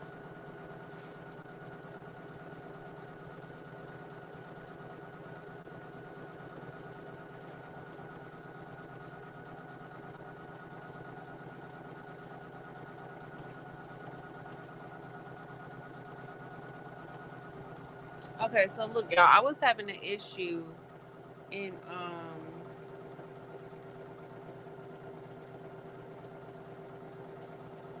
with them, not in Brilliant. Well, I don't know if it's in Brilliance or if it was my machine. I'm not sure which one it was. But when I did, was it this shirt? I think when I did the shirt that says "Hold on, I'm overstimulated." When I did the applique, so I saw this video on YouTube that said we're doing the applique to get it so that, like, when you hit the applique button in Embrilliance, or yeah, in Embrilliance, when you first hit the applique button, it's going to, the way it puts the letters is like for this file here, right? When you hit the applique, the way that it formulates the letters is it's gonna be it's gonna have the O. It's gonna do the placement stitch, the tack down, and then the satin for the O. Then I'll move on to the B. The tack down, the placement, the satin. But that's not what I want. I would want all of the tack down to be done. All of the placement, all of the tack down, and then all of the satin. So basically what she said was you color sort it and put it in a new view, which is what I did. However, and then I did the stitch simulator to show how it would stitch out. So after I did the color sort, it sorted it out to do all of the placement, all of the tack down, all of the satin. And it looked good in Embrilliance. But then I bring it over to my pooling, and every single step is a different color. So it was like it did the color sort in Embrilliance, but then when I brought it over to the embroidery machine on my USB drive, it wasn't color sorted at all. So I went back to Embrilliance, color sorted it again, replaced the file with a new one, brought it over to the embroidery machine, same thing.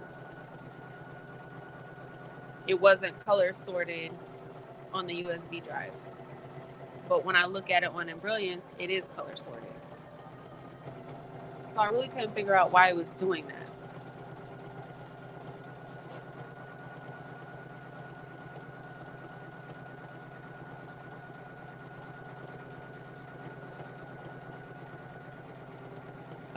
Yep, I saved it before I transferred it.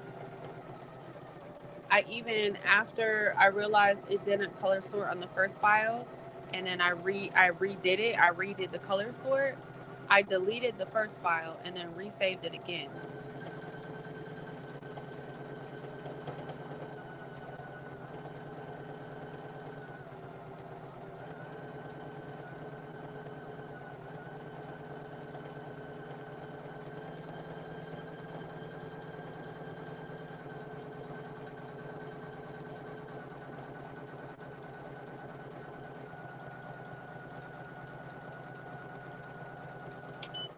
Y'all, I keep seeing it's like little, like one thread here, one thread there of the bobbin,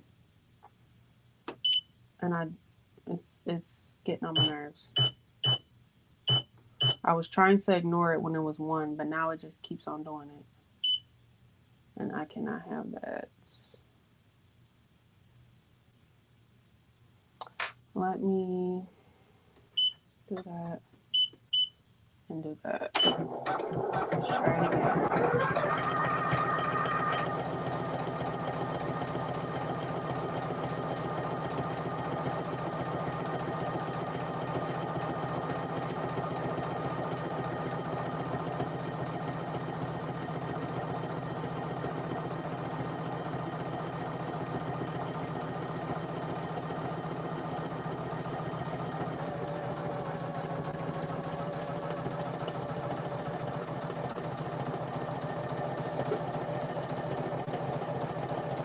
May have to sequence it and not color sort. What does that mean?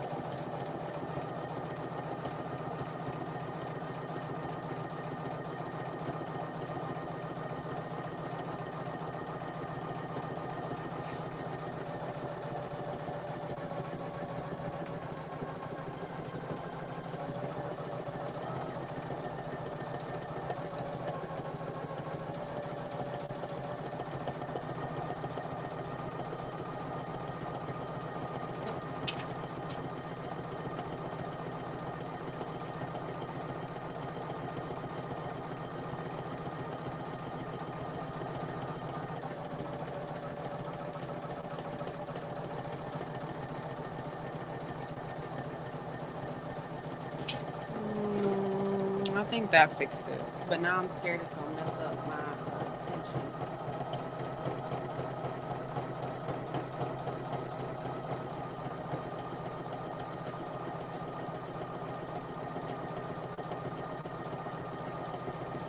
Fabric markers for tiny touch-up.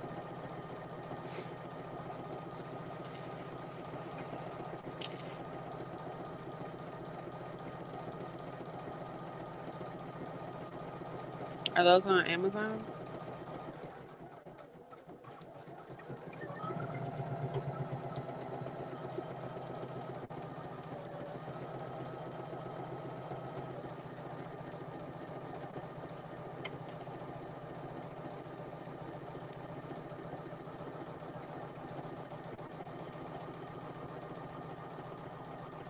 That looks like it fixed it.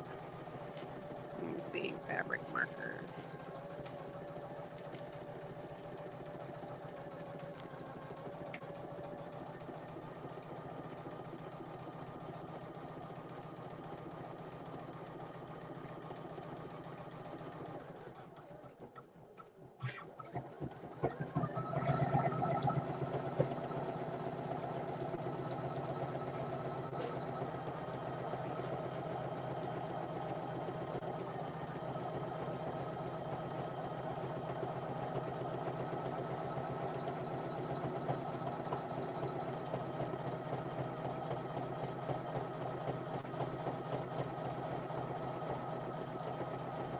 Like these ones?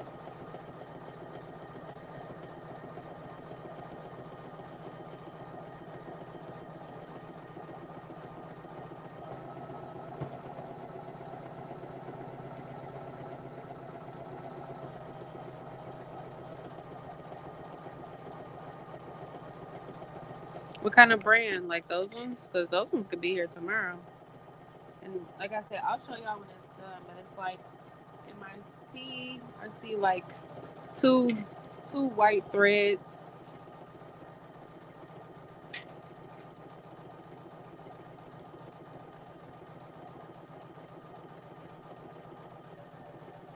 Yes? Okay.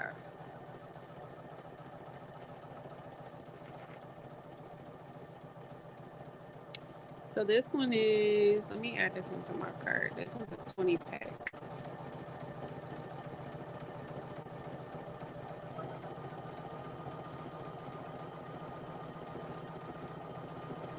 This one is a 40 pack. It just has more colors.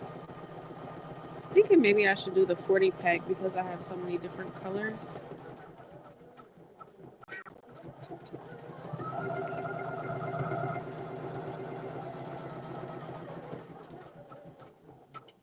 This is genius though. See, like I didn't even know stuff like this existed. Who would have known that you can buy fabric markers to color over these white threads?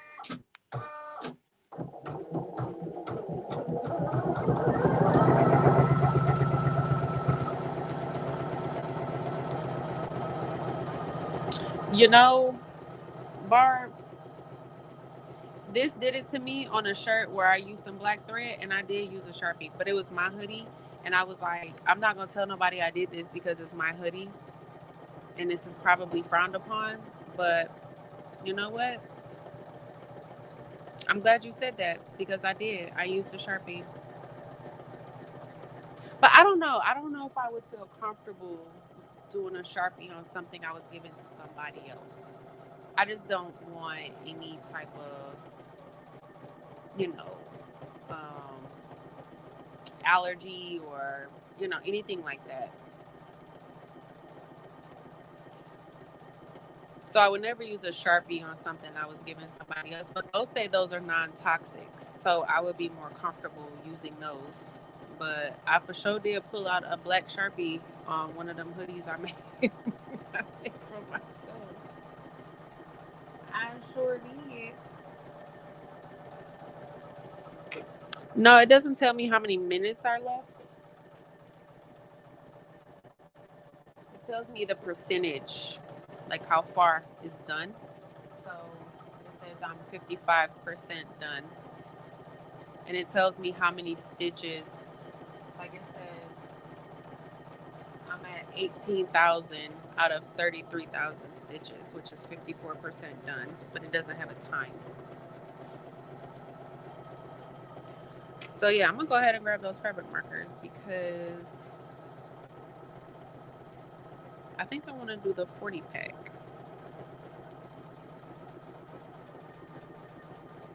And it can be here tomorrow, and I don't have to have this order done until Wednesday or Thursday.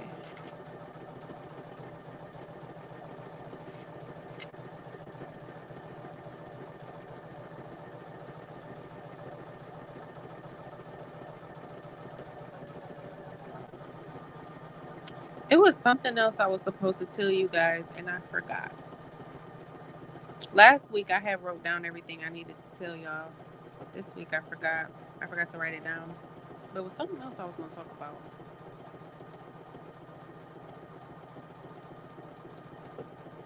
Yeah, I'm going to do this 40 pack. That seems pretty self-explanatory.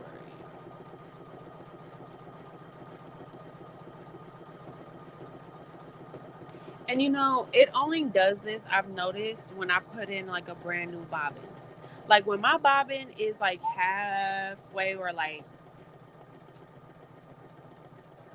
gone, like not 100% full, but not 50% gone either. Maybe like, I don't know.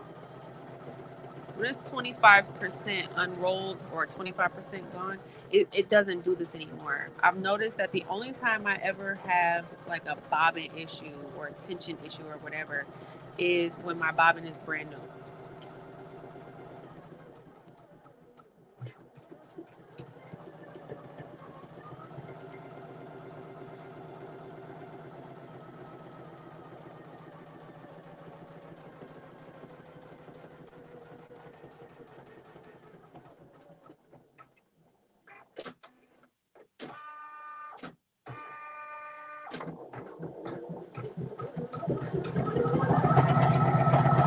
Oh, I remember what I needed to tell y'all. It's a kind of like a big thing going on in the true crime world right now. I don't know if y'all are on TikTok, but uh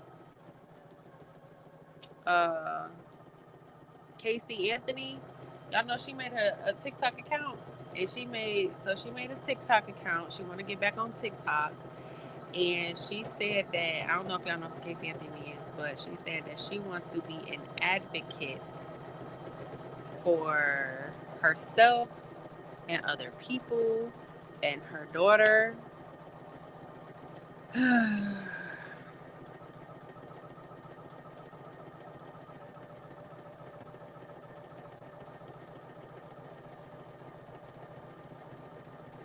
Mylene, yep, that's the one I added.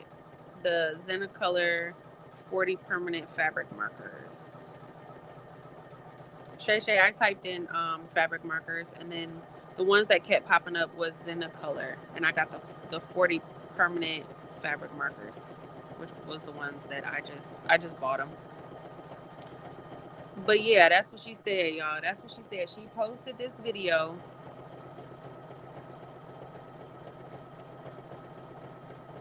And within like, because I think she posted this on Saturday. So I think by today she had something like 50,000 followers. She had like 2 million views. And I'm like, I'm not sure if TikTok is going to monetize her or not, because I can't remember if the video was a minute long or not. But like, that would be so unfair. So unfair if they did. That's crazy. But Phoebe, that's literally what I said. That's what I said. 2025 is showing out, and it's only March 3rd. It's only March 3rd. We're not even halfway. And we are, the world is in shambles. But yeah, I was consumed with that. I think Annie Elise posted a video about it. I haven't watched it yet, but I saw the name, and I was doing something. I was like, I'm not in a space to watch this yet, but I'm about to go hop on TikTok and look. And sure enough, I found her little stinking account. I sure did.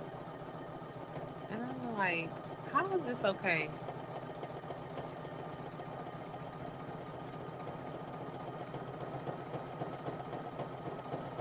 That's what she said. She said, Lady Bear, she said she wanted to be an advocate for her daughter.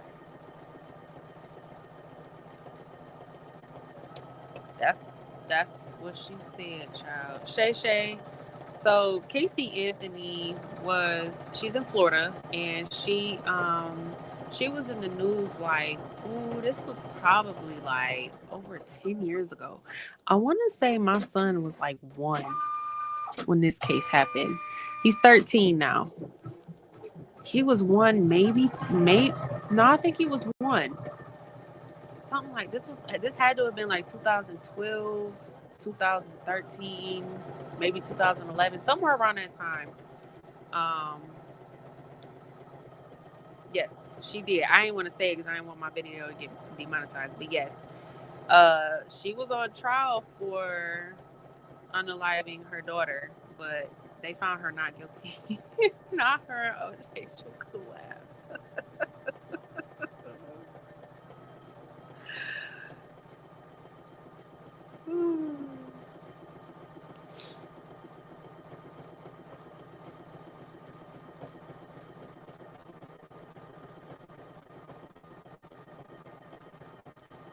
Yeah.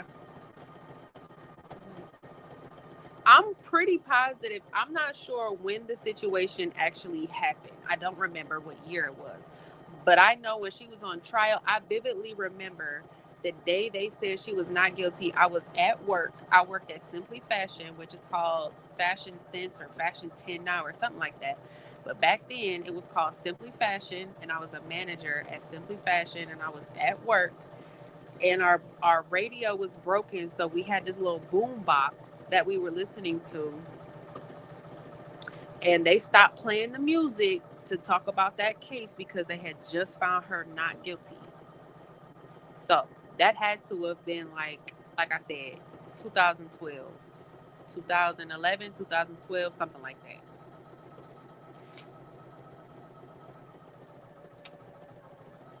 So that was when they found her not guilty, and then she went into hiding for a long time. She did a special on Hulu maybe 2 years ago, I think, something like that. She came out of hiding a couple years ago. She did a little interview on, I think it was Hulu. I'm pretty sure it was Hulu.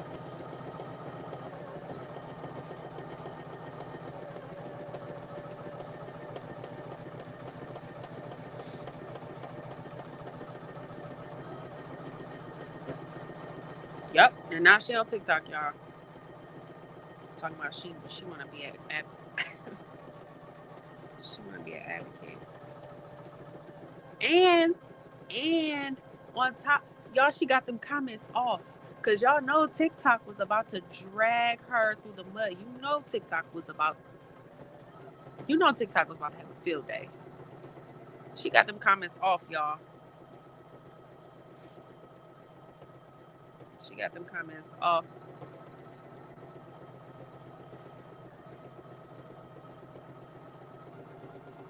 Shay Shay, I knew about this when it was happening in real time, just because it was all over the news. I don't ever in life want to hear from Jodi Arias. I mean, to be honest, I did not want to hear from Casey Anthony either, but I also do not want to ever hear from Jodi Arias ever.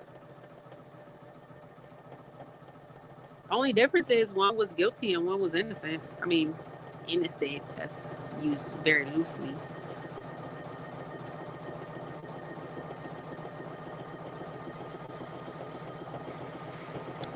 Fifi, that's what I was. So when I was, I was watching, how people stitch other people's TikToks. So I was just kind of going through watching what other people had to say about it. And that's what they were saying. They were saying that they think she's gonna slip up and say something incriminating. I think she is too. But you're right, it is too late now. Double jeopardy is attached. So kind of like when OJ wrote that book, that's what was it called? If I would have did it or something like that.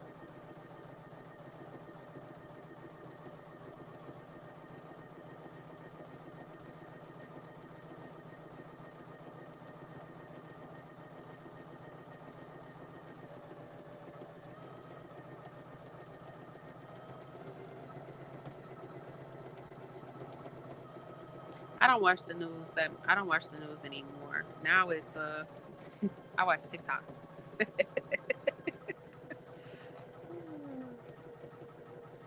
Yeah, I saw that Shamika, that it was a car accident. It was real sad. Her she was in a sprinter too.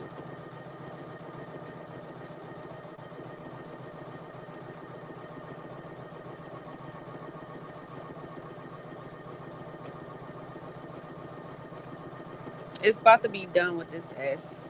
Y'all, I had to I slowed it down some. That's why it seemed like it's going slower. I mean, it still didn't really fix my issue. I still see little pieces of white. But again, I'm pretty sure it's just because I had to replace the bobbin, because the whole, like, when it did the placement, the tack down, and then halfway, like all the way up to when I had to change the bobbin, there's no white thread on any of these other letters. Soon as I had to change the bobbin, from that letter on, all have little pieces of white sticking out. Um, it's like anytime I have to put in a brand new piece of bobbin, it does it. And I'm not really sure how to, you know, combat that other than basically unrolling the bobbin. I guess that would be the way, right?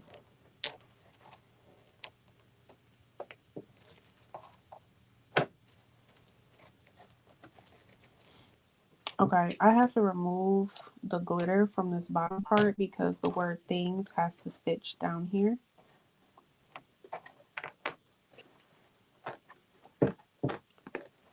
It's okay if it stitches on some of the glitter, but I don't want it stitching on a whole lot of glitter, just because the word things isn't supposed to have any glitter in it. So I'm removing like at least like 90% of the glitter from the bottom part. If there's a smaller piece here or there that's still there, that's fine. But for the most part, this is where the word things is going to go, down here at the bottom. So I went ahead and removed the glitter from the bottom. Now there's still glitter like all in here that I have to pull out, but I'm going to do that once it's done.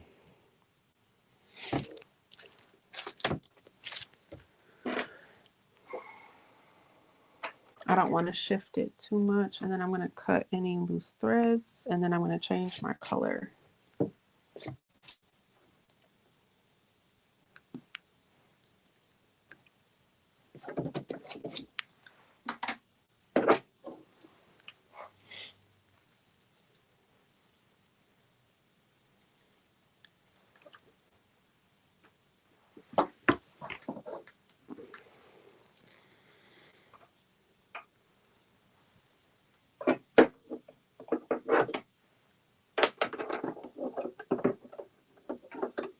I was telling my husband about it, and he was like, well, she wasn't convicted. I said, yeah. That don't mean nothing. In my eyes, she was.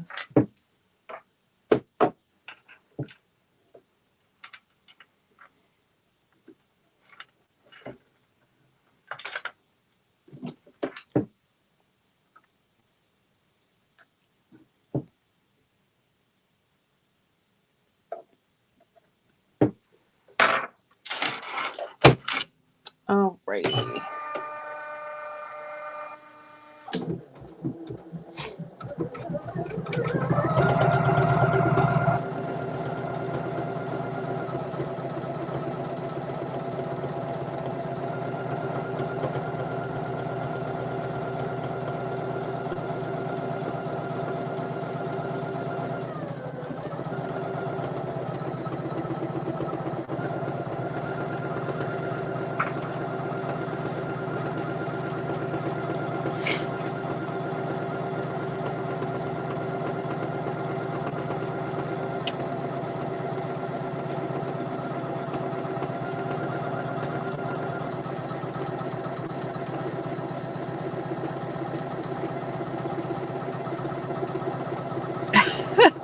Double Jeopardy was a good movie. That's one of my favorite movies.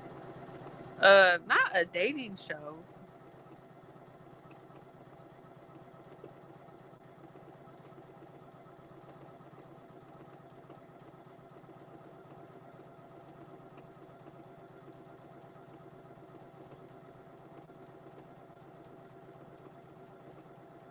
I saw that, Karen. At first, I thought it would have been it sounded like carbon monoxide to me, but they said that it wasn't. That's crazy.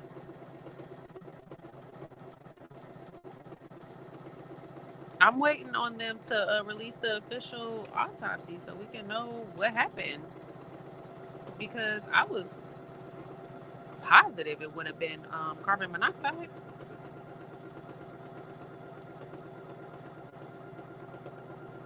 Yep, this new file is up, Diddy. It's in my Etsy shop, and then for the you're a member. I did put it in the community tab for the members. The new file.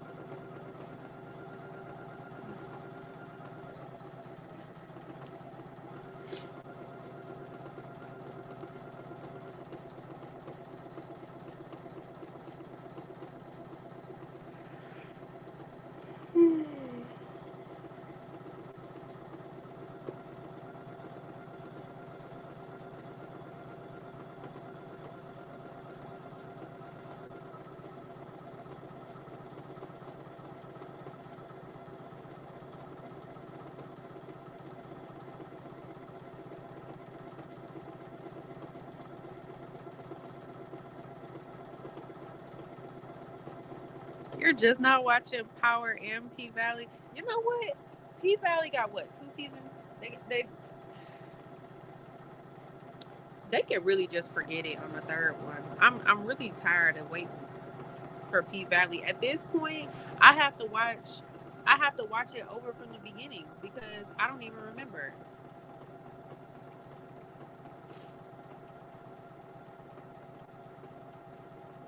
And then I gotta catch up on Real Housewives. I don't know if y'all watch Potomac. I watch Housewives of Potomac and Atlanta, and I gotta catch up because they done sent Karen. Y'all didn't send Karen to jail for a year for that accident. Y'all watch Potomac, Real Housewives of Potomac.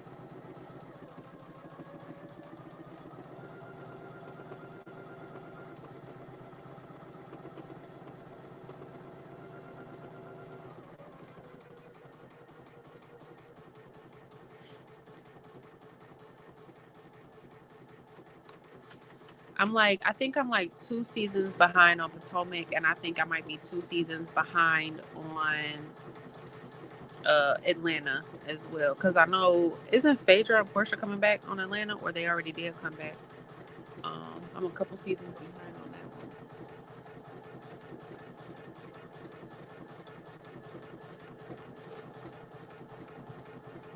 one. Yep, Karen Huger from Potomac. She just got they sent her to jail. It was a 2-year sentence with 1 year being suspended for probation or something like that. So she gotta go to jail for a year. That's crazy. That woman, like, ain't she like 70?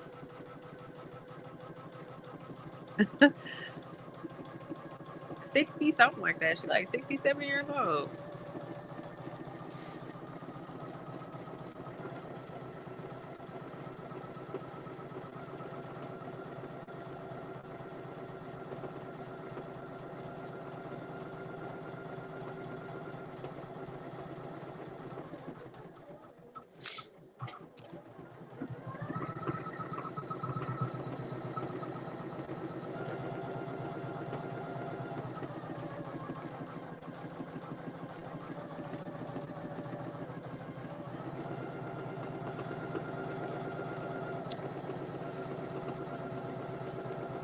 She not that old. How old is she?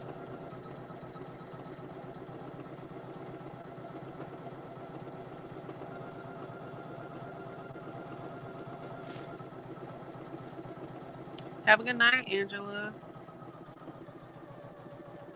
Oh, both came back. So Phaedra and Portia.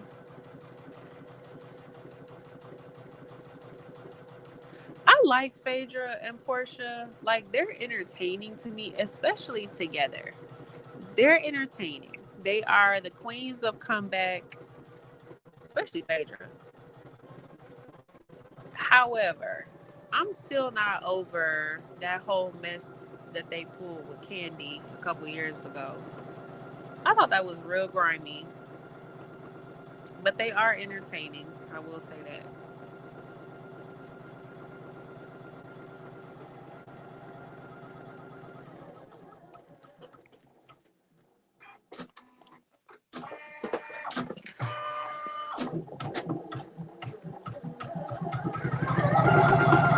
She's 61.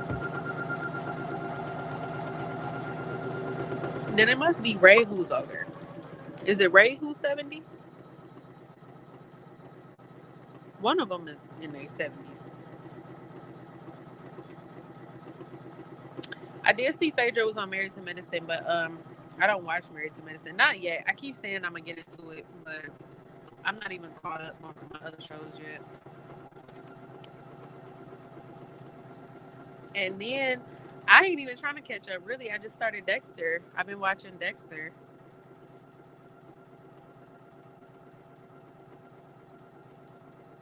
So me and Clarence are watching Dexter. We are on season 3 when he is with what is that man's name? What's that man's name? The DA, the district attorney. What is that man's name? His last name is Prada. Is it Ray?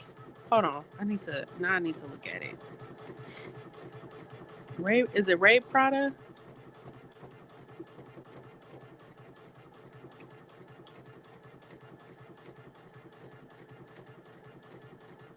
Not Ramon, that's the brother. Not Oscar. Miguel, that's his name. Miguel Prada, the DA.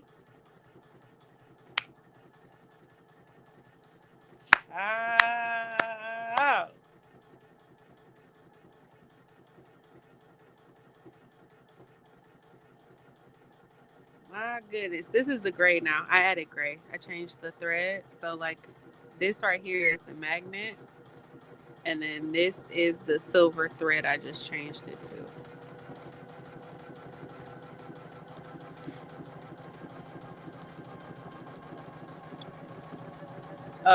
Dexter it's a TV show, but it's like it's a crime TV show. So basically Dexter he's a blood splatter analyst for the Miami Police Department in his TV show. But he's also a serial killer. And dang, I don't know if I can even say that on YouTube. But that's what he is. And he only unalives bad people. People who also unalive other people. So he only unalives criminals of a certain kind. Yeah, he's a vigilante kind of, sort of.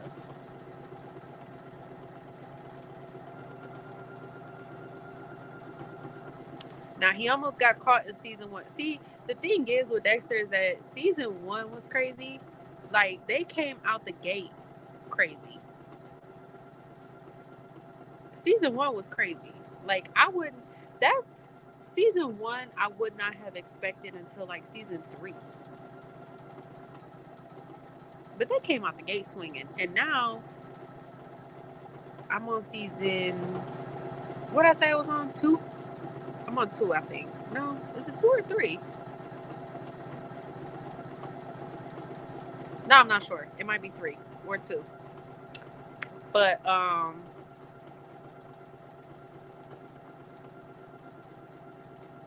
yeah. Yeah. We at the part where he's with the district attorney and now they like partners in crime. And I'm like, this is insane.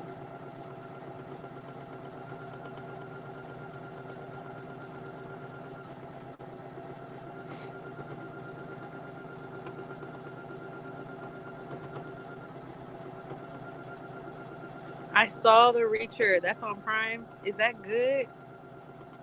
I was thinking about. I was gonna start it, but I gotta finish Dexter, y'all. I can't start nothing else new. I gotta finish Dexter. It's like 8 seasons of Dexter, and then I heard there was a prequel that's on, what is it on, HBO or something? I heard that was supposed to be good too. So I'm trying to stick to that.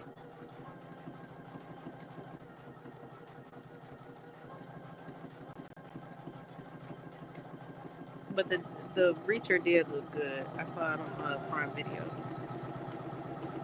I also, so okay, when I'm watching TV, right? Like when I'm up, I'm watching TV. I'm watching Dexter, but I go to sleep with the TV on, and if I turn on Dexter, I will not go to sleep. So I need something on so I can go to sleep, but it can't be something that I'm really interested in. Otherwise, I will not go to sleep. So when I'm ready to go to sleep, I have to turn Dexter off and turn something else on. And a show that I had started turning on to go to sleep to is called uh, Evil Lives Here. And it is on, I think, Prime Video. I cut that off. I cut that off for background noise to go to sleep to, but it ended up being good. Y'all watched like 3 episodes, and I was supposed to be going to sleep. But that show is really good too.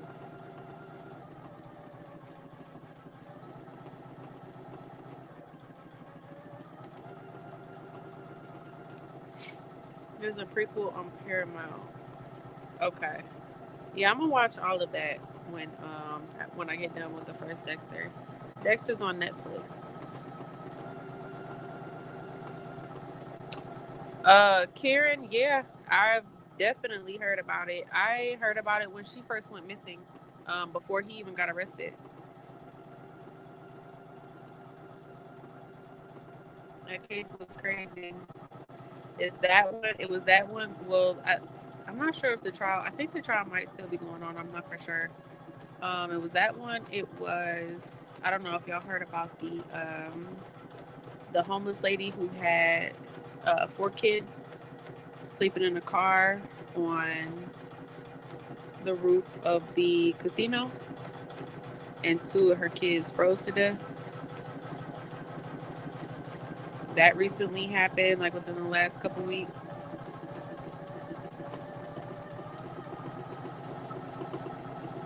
There's been a couple of crazy cases in the news. The Nazaya one, definitely. What's been going on now though is the trial. I remember when she first went missing. It was like all over the news and social media and everything when she first went missing.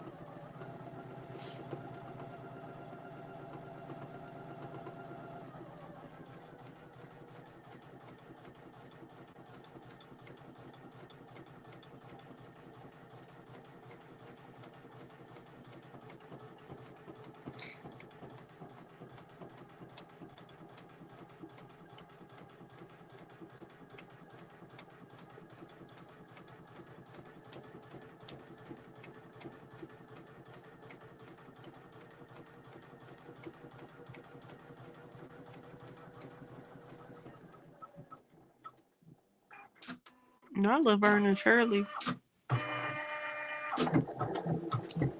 I like my true crime shows.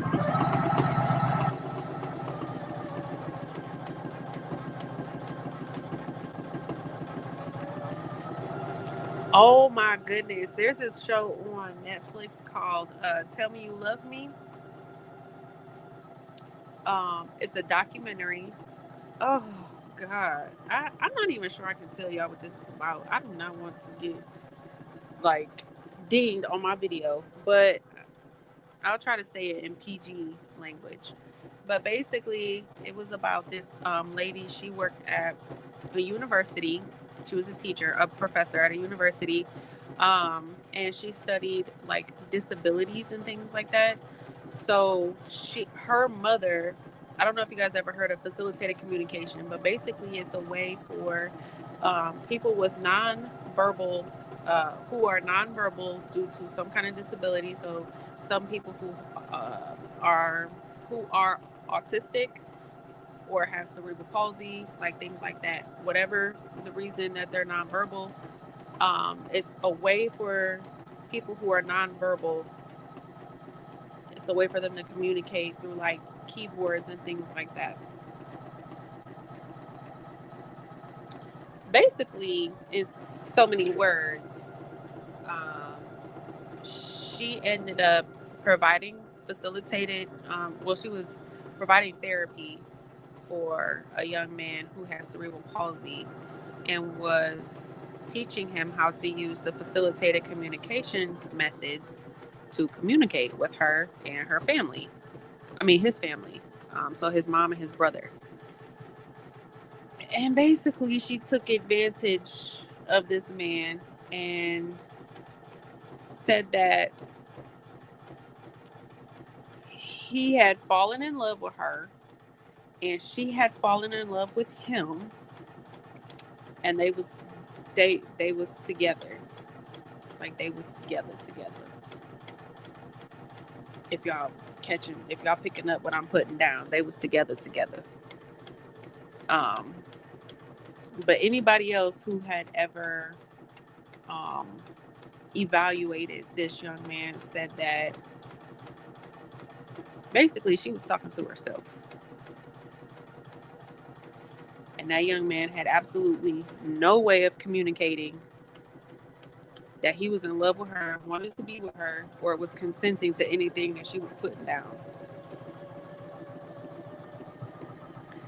That was the craziest thing. That was one of the craziest TV show. It's not even a TV show. Documentaries. Like, me and Clarence was watching it together. And my jaw was on the ground.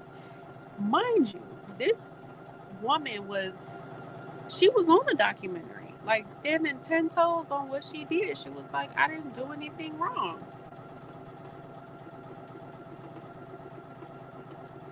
It was so crazy. It was so infuriating. And Netflix, let me tell you something. Netflix messy. Netflix is messy. Because they had that lady on that documentary talking about, I ain't doing nothing wrong. And him and his family was also on the documentary too. I wonder if they told each other. I'm not for sure. But Netflix is messy.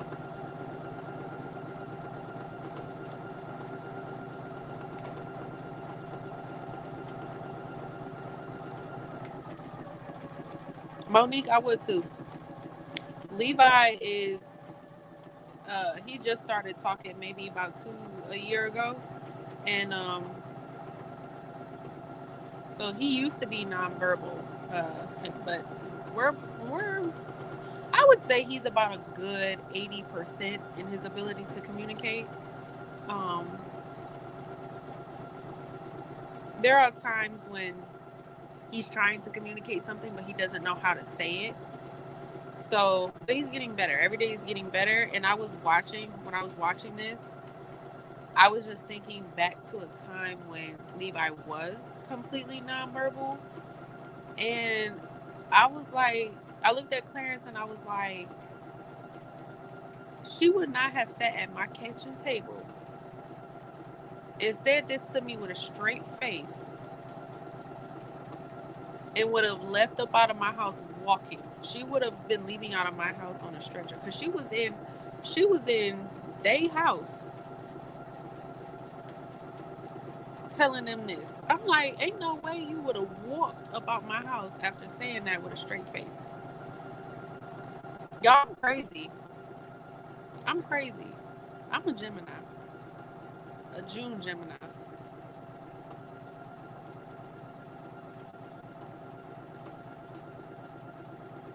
Ain't no way. Ain't no way.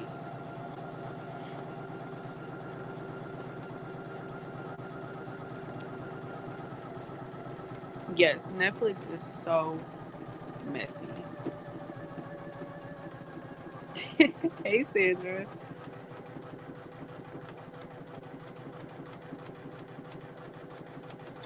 They are, Patrice. They are going to get both sides by any means necessary, and they gonna put them together on the same documentary. They so messy.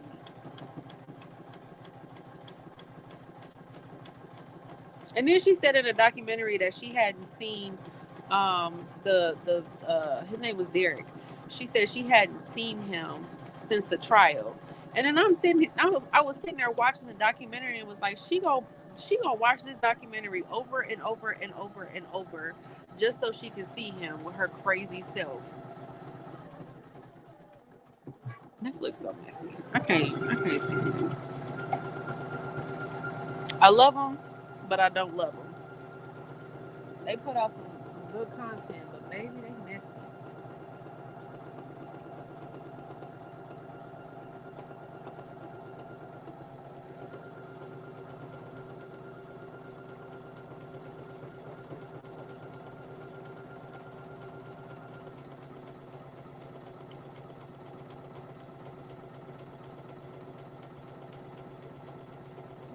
Girl, a big June Gemini, okay?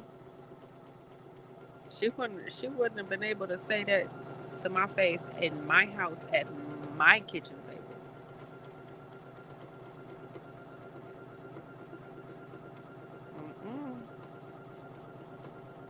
Mm-mm. Shay Shay, as of right now, yes, I will be at Blinkfest. As long as nothing crazy pop up.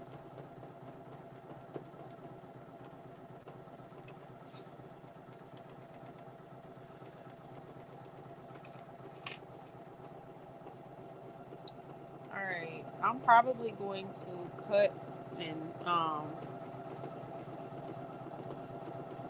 press this tomorrow because I'm still I just ordered some of that fabric tape. I mean not tape, the fabric markers just to clean up. I'm about to show you guys some of the white that was coming through that I was talking about. It's not a lot, but it's enough for me to notice it and I don't like it, and I'm everything else stitched out just fine. So the sweatshirt is fine. It's just um my fabric markers will be here tomorrow. So I will finish cleaning this up tomorrow when they get here. And let me show you guys what I was talking about. I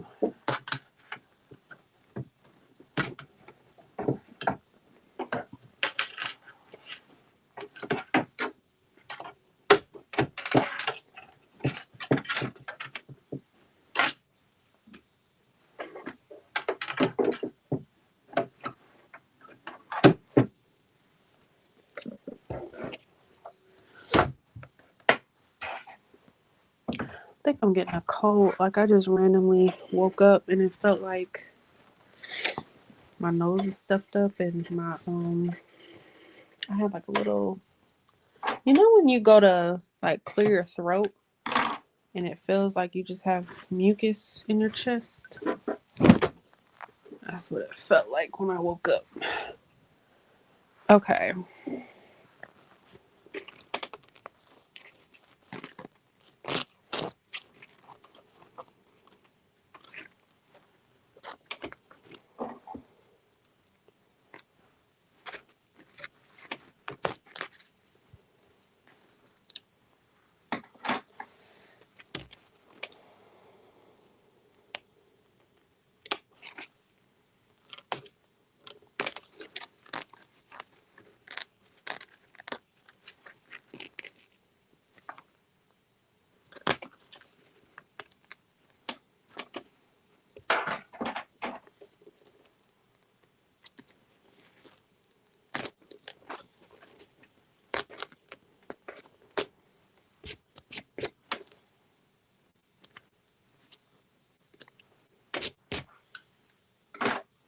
Okay.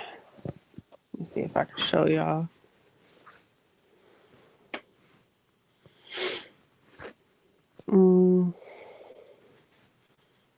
I don't know if you guys can see it. Little tiny pieces of white right here. And then there's a little bit like right here on the end. It's real. It's not a whole lot. Like it's one white piece right here. It's one little white thread right there. And then it's one right here. I don't know if you guys can see him, but I can see him. So it's not a whole lot. Um, but like I said, I did go ahead while we were on live. And I ordered the fabric markers. So when they get here, I will finish cleaning this up. I know y'all about to be like, I don't see nothing. I can see them, y'all.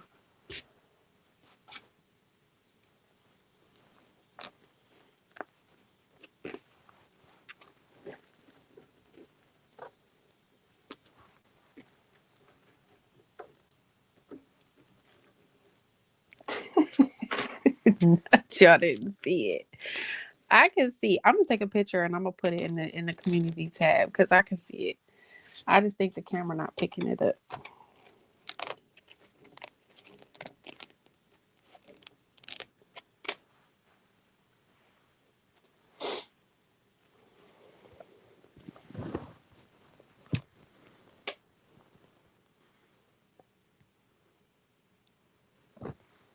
You can see it right there. That piece of white thread right here. I know y'all can see that. Y'all lying. And then there's one right there. It's just like one little piece of white thread. Like it's one right there, it's one right there, and then it's like one right here and it's one right here.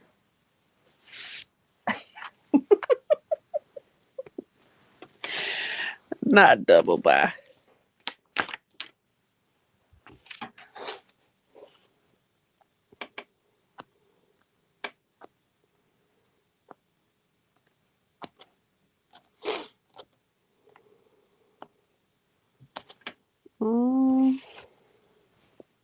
Other than that, it does look pretty good. It stitched out pretty good.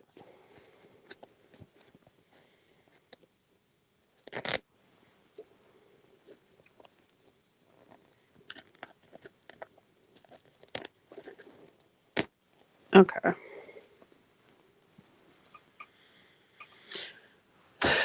So that is, I went with a darker thread. The first time I did it, I used this light colored thread, and this time I used this darker one. It don't really look like it made a difference to me though. I don't have the other hoodie here to show you guys the comparison, but it still looks pretty tone on tone to me.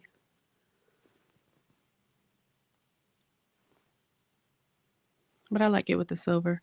So this is one order. I have to do another one exactly like this in a 2X.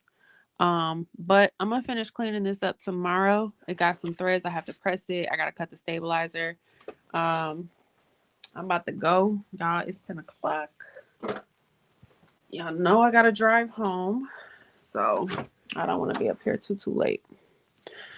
But let me log into my laptop. Y'all, I made a mess of my table. Okay. And I'm not about to clean it up either.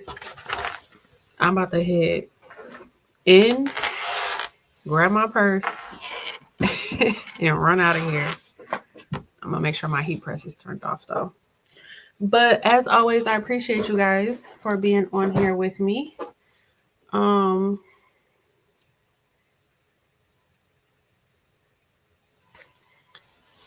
Hanging out with me while I work on some orders.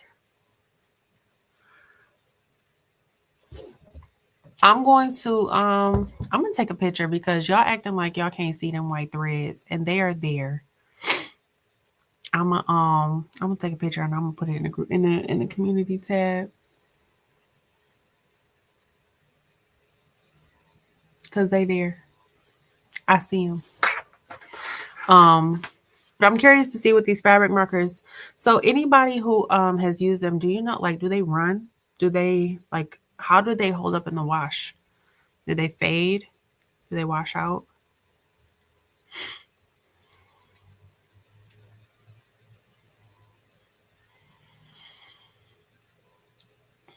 Okay, Bobby, you saw them. They there. Yes, I am satisfied with this machine.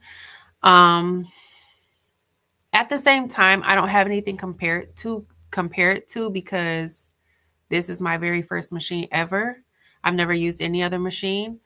I also would not compare this to a multi-needle. So I think it's in a, single needle, multi-needle, it's like apples and oranges. But I like it. I'm satisfied. I think once I get more into embroidery, maybe use other machines. I was thinking about buying another single needle just to have two. I don't know if I will or if I won't.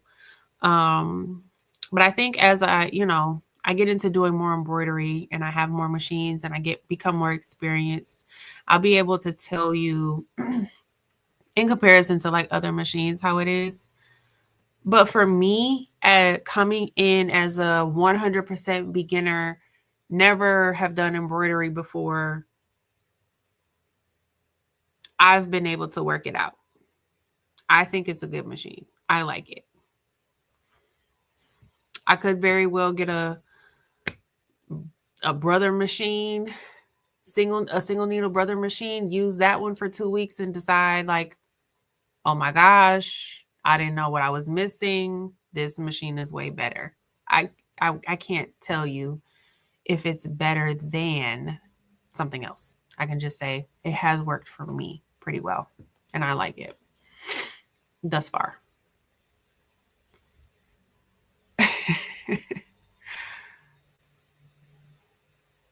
Okay, cool. They don't fade and don't wash out. Okay. I ordered them. They said they're supposed to be here tomorrow. So when I get them, I'm gonna clean this up. I'm gonna try to take a before and after picture because y'all trying to act like y'all don't see the white. I see them. They there. But as always, you guys, thank you so much for hanging out with me. I will see y'all next week. I do plan on being on live next week. I'm not sure what we'll do.